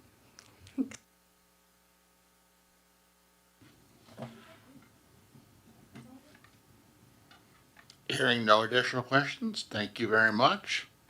And that'll take us to approval of open meeting minutes. I need a motion to approve the March 17th, 2025 regular board meeting minutes. So moved. Second. Motion by Mr. Jewett, seconded by Mrs. Klingler. Roll call, please. Mr. DeVero? Yes. Mrs. Negretti McGinley? Yes. Mr. Jewett? Yes. Mrs. Larson? Yes. Mr. Francisco? Yes. Miss Lee? Yes. Mrs. Klingler? Yes. Motion carries. I need a motion to approve the April 1st, 2025 special board meeting for expulsion hearing at 6 p.m. So moved. Second. Motion by Ms. Larson, seconded by Ms. Lee. Roll call, please. Mr. DeVero? Yes. Mrs. Negretti McGinley? Yes. Mr. Jewett? Abstain. Mrs. Larson? Yes. Mr. Francisco? Yes. Miss Lee? Yes. Mrs. Klingler? Abstain. Motion carries. I need a motion to approve the meeting minutes of April 1st, 2025 special board meeting for the expulsion hearing at 7 p.m. So moved. Second. Motion by Ms. Klingler, seconded by Ms. Lee. Roll call, please. Mr. DeVero? Yes. Mrs. Negretti McGinley? Yes. Mr. Jewett? Abstain. Mrs. Larson? Yes. Mr. Francisco? Yes. Miss Lee? Yes. Mrs. Klingler? Yes. Motion carries. I need a motion to approve the April 2nd, 2025 special board meeting for facility planning session. So moved. Second. Motion by Mr. Jewett, seconded by Ms. Klingler. Roll call, please. Mr. DeVero? Yes. Mrs. Negretti McGinley? Yes. Mr. Jewett? Yes. Mrs. Larson? Yes. Mr. Francisco? Yes. Miss Lee? Yes. Mrs. Klingler? Yes. Motion carries. And that will take us to old business and Mr. Schuth with Red Rover. Thank you. Just bringing back from our last meeting to get approval for the Red Rover contract that we had asked for. So this was at finance last time, so just, because since we've talked about policies and procedures this evening, we'll just make sure we reconfirm for the board. This will be obviously a new platform for the district with, for recruitment. What have we built for that operating procedure as we move away from frontline? We're in that process as we speak, as we're bringing on the software and we're understanding how it works live with our information. We're starting to build those SOPs as part of that, specifically around time tracking, because that will take the place of true time, specifically around time off procedures as the absence management will take that. And then, of course, with our hiring managers with regard to the hiring module. Can you remind us of the implementation timeframe?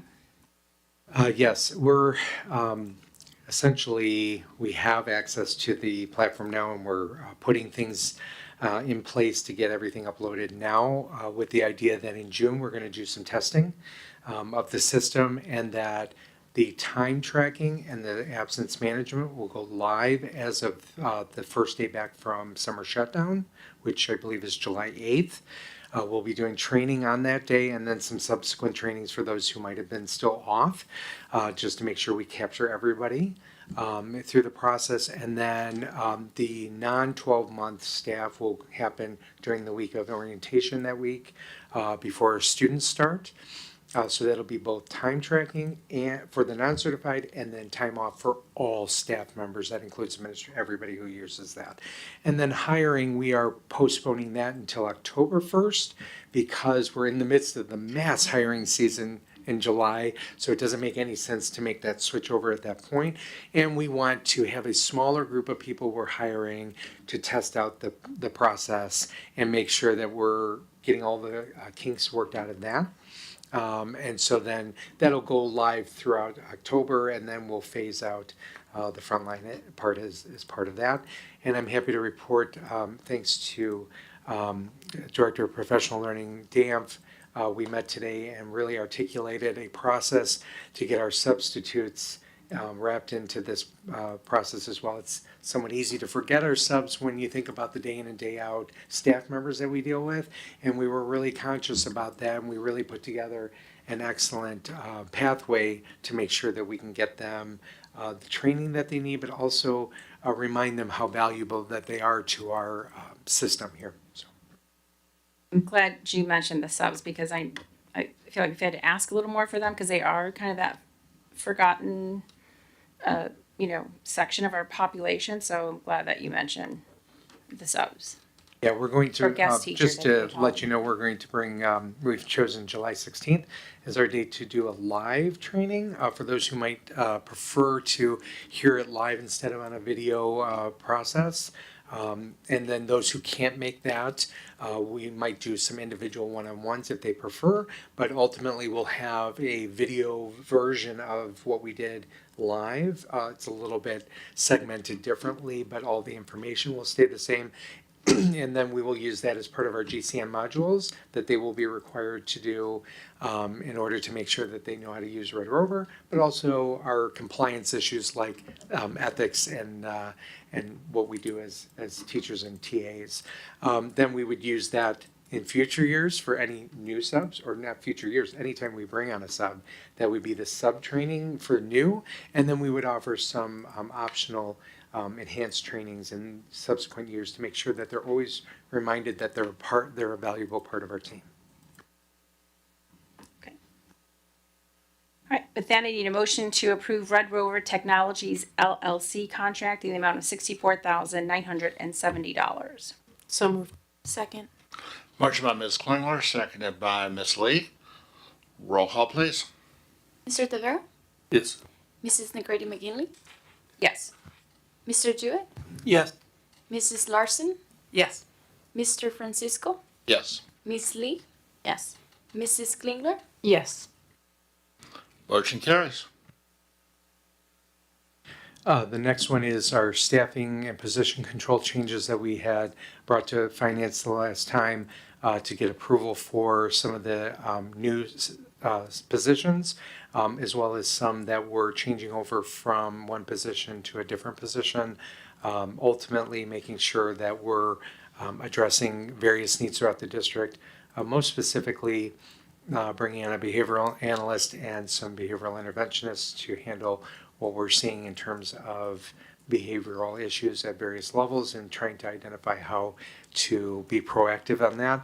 Also to bring on the Transition Center Outplacement Coordinator to really put effort and intentionality behind that program with administrative presence there, as well as the Director of Finance, which you had already previously talked about as a committee. So as Dr. Schuth mentioned, this was brought to finance last time, and as you mentioned, those positions, just one of the other questions we always ask is, as we expand our footprint with administrators, do we have a place for them? And they have addressed that as well. And just so you know, the HR department will be out in the parking lot of Welcome Center. We're moving out, so we'll make room. I'll hand you my water bill when I go up. All right, I need a motion to approve the staffing and position control changes for the 2025-2026 school year. So moved. Second. Motion by Ms. Klingler, seconded by Mr. Jewett. Roll call, please. Mr. DeVero? Yes. Mrs. Negretti McGinley? Yes. Mr. Jewett? Yes. Mrs. Larson? Yes. Mr. Francisco? Yes. Miss Lee? Yes. Mrs. Klingler? Yes. Motion carries. And that will bring us to new business and Dr. Apgar. Administration respectfully requests the Board of Education to approve a contract with Brex Database Solutions LLC, doing business as Embrace, to provide Medicaid fee-for-service billing and reimbursement for the district. This request will result in cost-neutral estimated expenditures in the amount of $75,000 and will be budgeted to district funds. The district currently has a vendor for this service. However, a contract with Embrace for Medicaid fee-for-service will allow us to better track service logs for related service staff. To remind the board, we've had a couple issues this year with related service staff and service logs, and this process makes it more efficient so that we can run consistency reports that indicates this student's supposed to receive 120 minutes a month of services, and how many minutes did this student receive. So it helps us better track, and it's also more efficient for staff rather than uploading PDF documents as they do now. So this request, again, will result in expenditures in the amount of $75,000. These wouldn't necessarily be new expenditures given that we already pay a similar amount for the current service through another vendor. So again, as Dr. Acker mentioned, this came to finance, and as he kind of alluded, we know we've had some occurrences this year in reporting. So I know when this came to finance, we asked about, again, those operating procedures, because ultimately it will come to you, Dr. Apgar's ultimate responsibility, making sure processes and procedures are in place. Even though this should eliminate, there still has to be a oversight. Yes, absolutely. We currently oversee this process to make sure that service logs are uploaded, but as we onboard this new solution, we will ensure that there's an SOP that staff are aware of, and we will monitor and evaluate to make sure that it's followed. Quick question, does it embrace,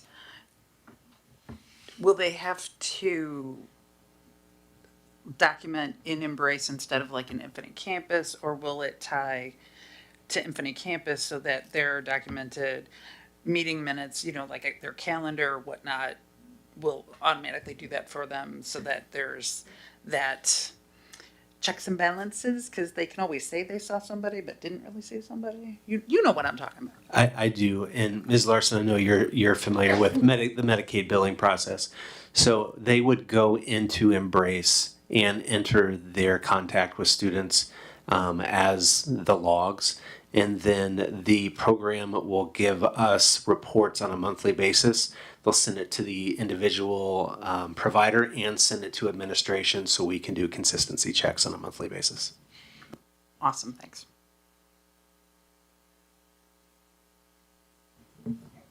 With that, I need a motion to approve entering into a contract with Embrace to provide Medicaid fee-for-service billing and reimbursement for the district in the amount of $75,000. So moved. Second. Motion by Ms. Klingler, seconded by Mr. Jewett. Roll call, please. Mr. DeVero? Yes. Mrs. Negretti McGinley? Yes. Mr. Jewett? Yes. Mrs. Larson? Yes. Mr. Francisco? Yes. Miss Lee? Yes. Mrs. Klingler? Yes. Motion carries. Thank you. And now to Mr. Kozik for the whole list. All right, good evening. There are 4 items in front of you. I'll start with the first. The first item for your review and approval this evening is a Comcast agreement for internet services at our Village of Round Lake Annex. or the location formerly known as the Welcome Center, through the federal E-rate program.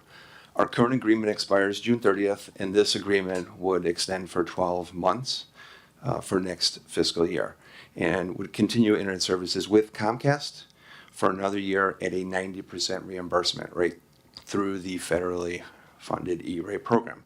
The monthly rate for our current contract is $247.85 compared to this agreement, which is at $204.85, representing a slight savings of just over $40 a month total, or $4 to the district per month, since it is a 90% reimbursement.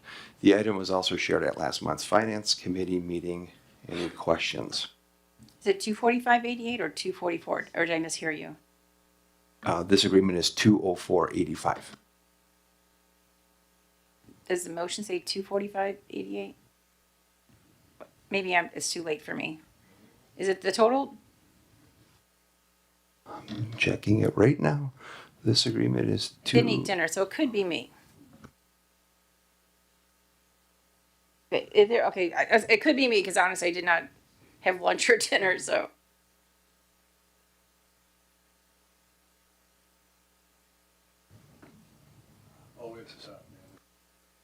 On the motion, maybe I didn't clarify that.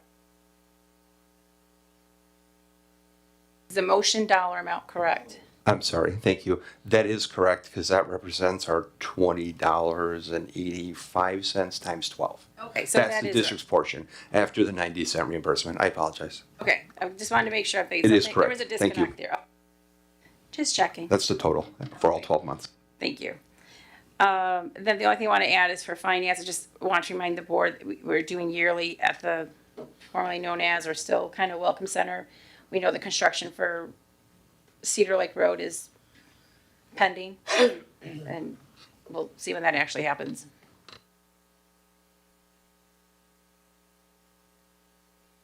Any additional questions?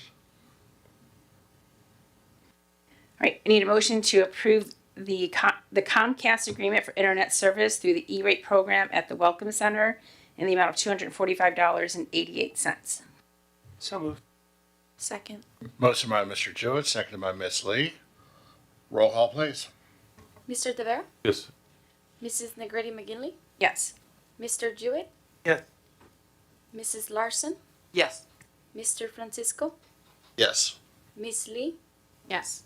Mrs. Klingler? Yes. Motion carries. Okay, the next item for your review and approval this evening is our Palo Alto firewalls and license agreement with CDW, again through the federal E-rate program. Our current subscription agreement expires at the end of June, and this agreement would renew that subscription for another year. Our firewalls are crucial for keeping our district safe against malicious attacks. The total cost of the two firewalls, in addition to the subscription licenses, is $197,472.76. The purchase is eligible for 85% reimbursement through the E-rate program, resulting in an estimated district cost of $29,621, representing a savings of over $167,000 to the district. This item is also shared at last month's Finance Committee meeting. We match, so thanks. Great, thank you. Yeah, as Mr. Kozak mentioned, this was reviewed at Finance, and really there's not much more to add to that, but we're good on this one. So with that, I need a motion to approve the CDW Palo Alto Firewall Subscription License Agreement through the E-rate program in the amount of $29,621. So moved. Second. Motion by Ms. Lee, seconded by Ms. Klingler. Roll call, please. Mr. Tavera? Yes. Mrs. Negretti McGinley? Yes. Mr. Jewett? Yeah. Mrs. Larson? Yes. Mr. Francisco? Yes. Miss Lee? Yes. Mrs. Klingler? Yes. Motion carries. Thank you. The next item for your review and approval is an AT&T mobile service agreement for internet services for our bus fleet, again through the E-rate program. Our current agreement is also with AT&T and expires at the end of June. This agreement will continue providing internet services for all 53 buses in our fleet through AT&T at the same total cost as our current agreement. That cost is $1,589.47 a month, or an anticipated district cost of $158.95 a month, since these services are 90% eligible for reimbursement through E-rate. That represents a total cost to the district of $1,907.40, which represents an over $17,000 in cost savings to our district over the next fiscal year. The item was also shared at last month's Finance Committee meeting. Yeah, and just to clarify, this Wi-Fi is for our students to do their homework from their iPads. As the board may recall, we also approved a new software for the students with their electronic type passes. That'll be separate from that vendor, so we wanted to make sure those two don't compete against each other. So that has been addressed as well.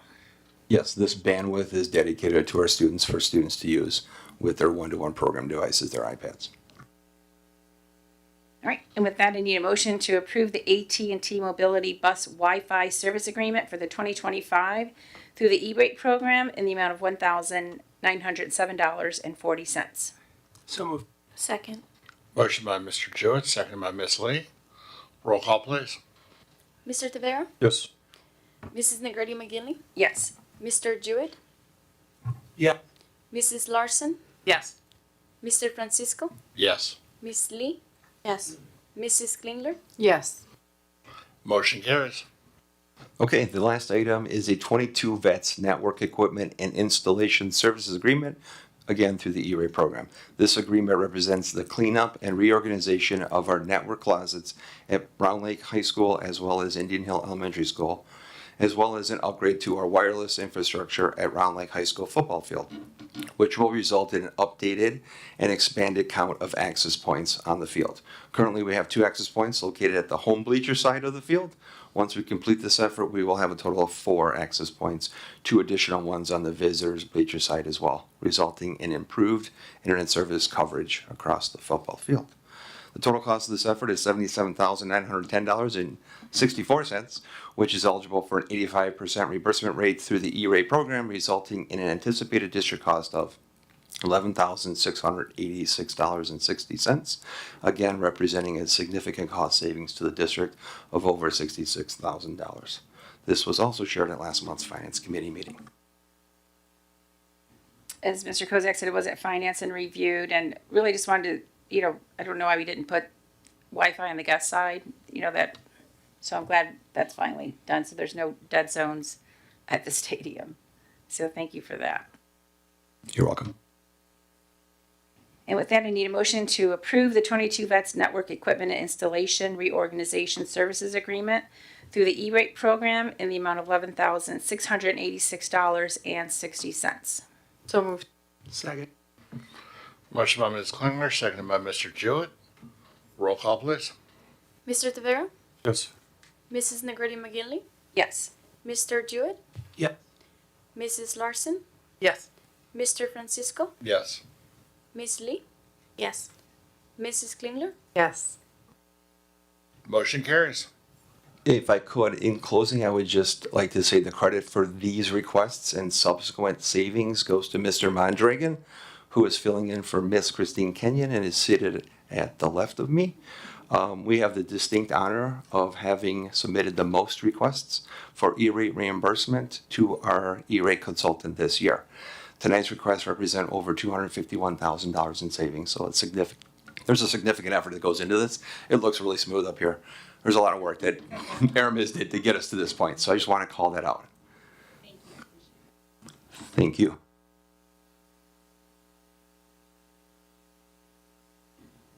All right, next up are our FY26 appointments.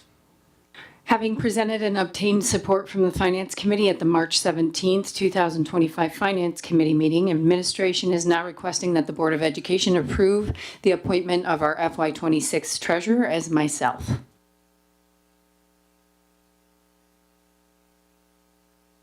I need a motion to approve the appointment of T. Am Sewell of Chief Financial Officer, CSBO, as the Round Lake Area Schools Community Unit School District 116, District Treasurer, and approve the administration to execute all documents as presented Additionally, the Director of Finance is appointed as backup to the District Treasurer. So moved. Second. Motion by Ms. Klingler, seconded by Ms. Lee. Roll call, please. Mr. Tavera? Yes. Mrs. Negretti McGinley? Yes. Mr. Jewett? Yeah.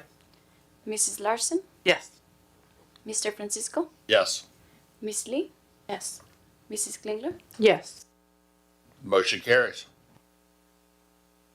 The agenda is our Chief Financial Officer appointment. Having presented and obtained support from the Finance Committee at the March 17th Finance Committee meeting, administration is now seeking Board of Education approval for the appointment of our FY26 Chief Investment Officer as myself.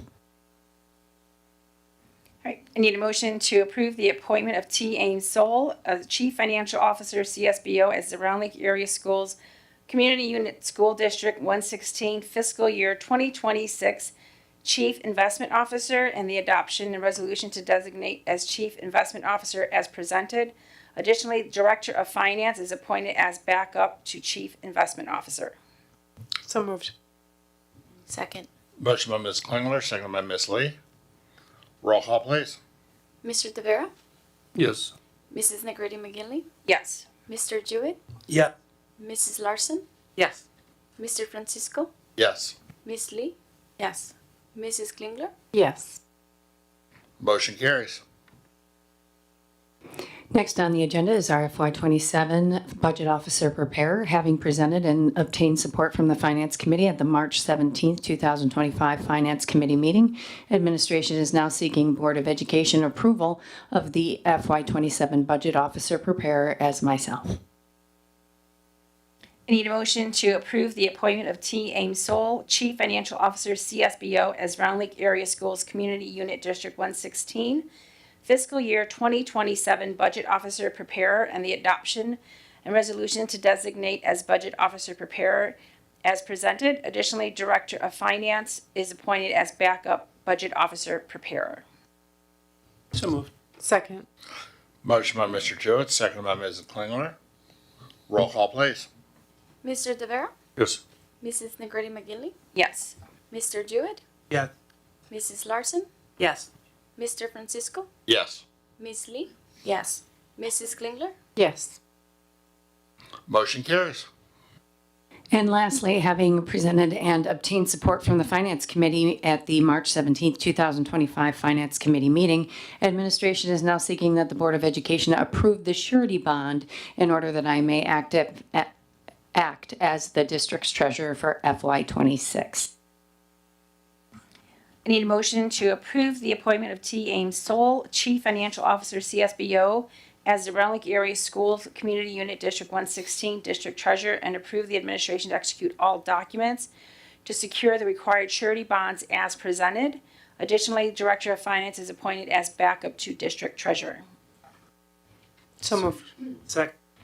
Motion by Ms. Klingler, seconded by Mr. Jewett. Roll call, please. Mr. Tavera? Yes. Mrs. Negretti McGinley? Yes. Mr. Jewett? Yeah. Mrs. Larson? Yes. Mr. Francisco? Yes. Miss Lee? Yes. Mrs. Klingler? Yes. Motion carries. And that will bring us to overnight trips over 200 miles. Good evening again. What you have before you is the trips proposed for this coming summer and one for next fall that are either overnight trips or trips over 200 miles round trip. Yes. I wanted to note in a special consideration, the Illinois Marching Band Championships, that's a high interest one, so you have to get in like by a certain time. That's why that one is presented here. Any other trips for the fall will come in August. I just have a quick question. What is, and maybe I'm missing something, but the Illinois State University Summer Basketball Camp and Tournament is being handled through funding through the athletics budget and the girls' basketball account because that's working for the students. But then the cheer, summer skills, and team bonding camp is being put on the athletes entirely. Is there a reason for that? Why is cheer having to pay for themselves, but it's being budgeted for the basketball players? I don't have an answer to that, but I can ask Mr. Karolzak and bring that answer to you before the next board meeting, before it's approved, before we vote on it to approve. Thank you. That would definitely be interesting information for the vote. Yeah, because I was going to ask in regards to cheer, because I know they do fundraising. So I think that is the only one on here that they have to fundraise to pay for themselves. Is that correct? Am I looking at this list correctly? Yeah, that was. You may not know some of the athletic portion, but you're the one in front of us. So. No, I know. And then again, that's why we have it for review with this one. And then I will talk to Mr. Karolzak and ask him those questions and ask him if he can be here at the next meeting to answer those also. It may be a budget thing. I don't know what the basketball camps cost. I mean, I know the cheer camps are a lot more. It can be $300 to $400 per girl or cheerleader. So I don't know if that's Obviously, $429 per athlete. yeah. So I don't know if that's the reason, but I will find out. Okay. And I just have to ask, if we're doing overnight trips, the people that are chaperoning are being background checked. Absolutely, 100%. They are being, if they are not school staff, we are fingerprinting them and going through the appropriate background checks. Thank you. You know, we had it already, but I'm assuming there's an SOP for that. For volunteers and For volunteers. Yeah, we how actually that's do being have that handled, written we're up, and constantly we have thinking. yes, we have that shared with all of the sponsors and coaches. I actually know the answer to that. It is also in the shared meeting. drive where we have the SOPs. Thank you very much. Any additional questions? Okay, thank you. All right, next up is Vision 2030, and Dr. Mendoza will hit a little bit with it, but just as a reminder, we actually were able to hear a lot about that at the IASB Lake Division dinner. This is something that IASB is asking all local school boards to review, and then they are actually asking for an approval, like a yes/no approval by each school board in open session as to basically that school district's alignment with Vision 2030. Yeah, I mean, I don't have much more to add, but other than to say administratively, there's nothing. Let me reverse it. Everything that you see, these 4 high areas are in line with what our priorities are. So, should the board decide at the next meeting to approve a resolution, it does not inhibit us. This does not cause us to have to change directions. In fact, I think the things that we're working on reinforce Vision 2030. So in terms of doing the work, I don't think this inhibits us at all. I think if you asked me what my recommendation was, I think it would be good to support it. But in the end, that's a board decision. But I think you should talk about it here now, because the intent would be then to bring it under old business for approval at the next meeting. So questions from the board?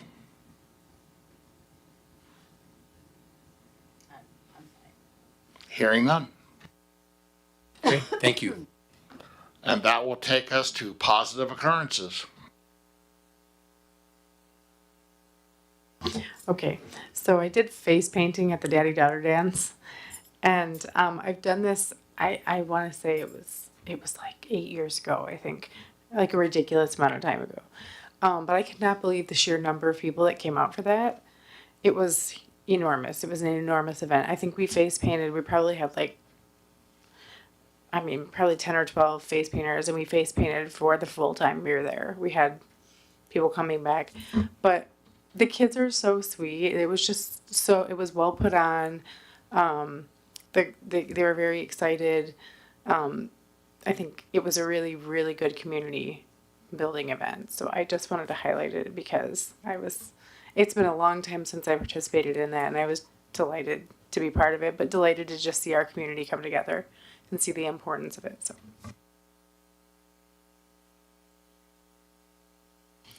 I attended the Talent Expo last week, Another phenomenal example of our students. The performances were amazing, the artwork was outstanding, and the attendance was really impressive.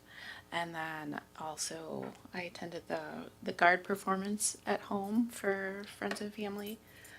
So I got to finally catch their performance, and it was really enjoyable. They do a great job.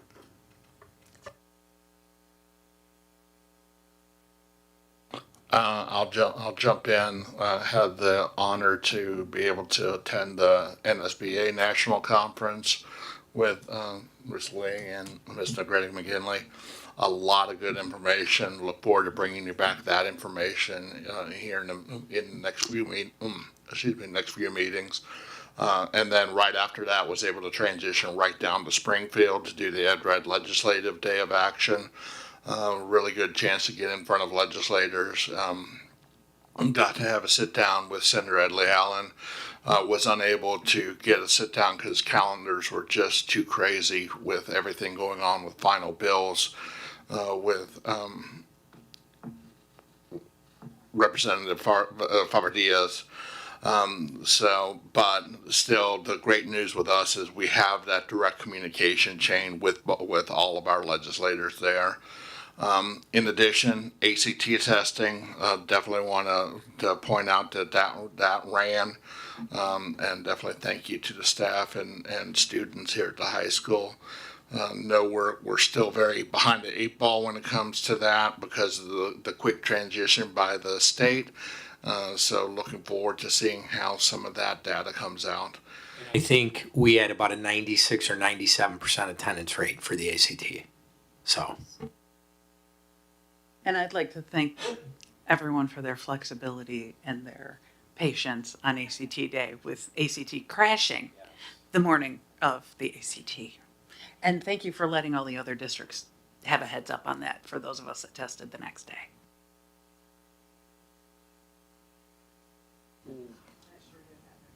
It sure did.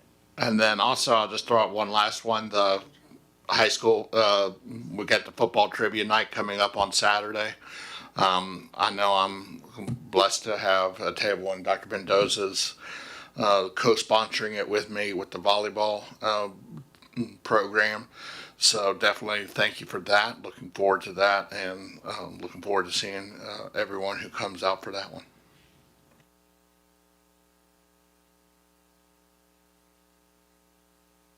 Sounds good. Then next up would be future agenda items.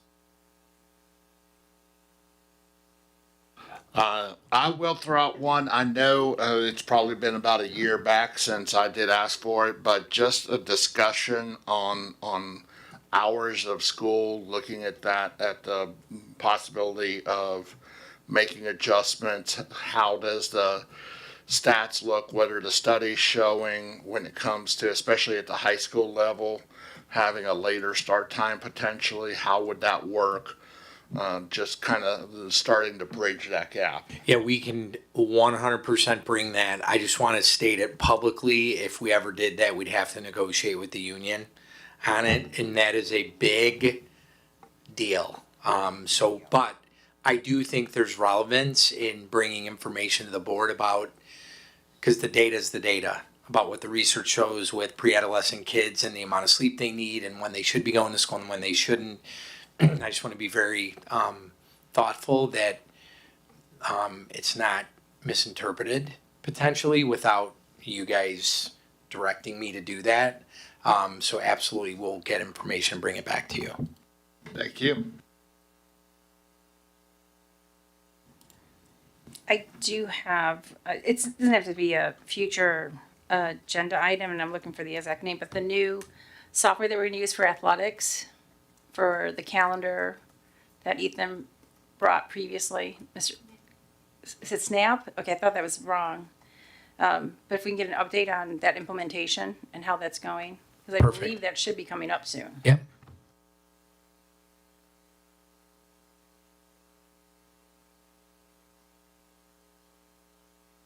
All right, hearing nothing else in regards to that, then we will move on I need a motion to convene in closed session as permitted by statute 5 ILCS 120/2 for the purpose of discussing the following: employment matters, 5 ILCS 120/2C1, closed meeting minutes, 5 ILCS 120/2C21, litigation, 5 ILCS 120/2C11, and real estate matters, 5 ILCS 120/2C5 and 5 ILCS 120/2C12. So moved. Okay. Wow. I'm going to go with motion by Mrs. Klingler and seconded by Ms. Lee. Roll call, please. Mr. Tavera? Yes. Mrs. Negretti McGinley? Yes. Mr. Jewett? Yeah. Mrs. Larson? Yes. Mr. Francisco? Yes. Miss Lee? Yes. Mrs. Klingler? Yes. Motion carries. That will bring us to closed session. We do not have any more action coming out, so we will not be returning to video afterwards. So thank you, everyone. Our next board meeting will be a week from today on the 21st. So look forward to seeing everyone then. Have a great week.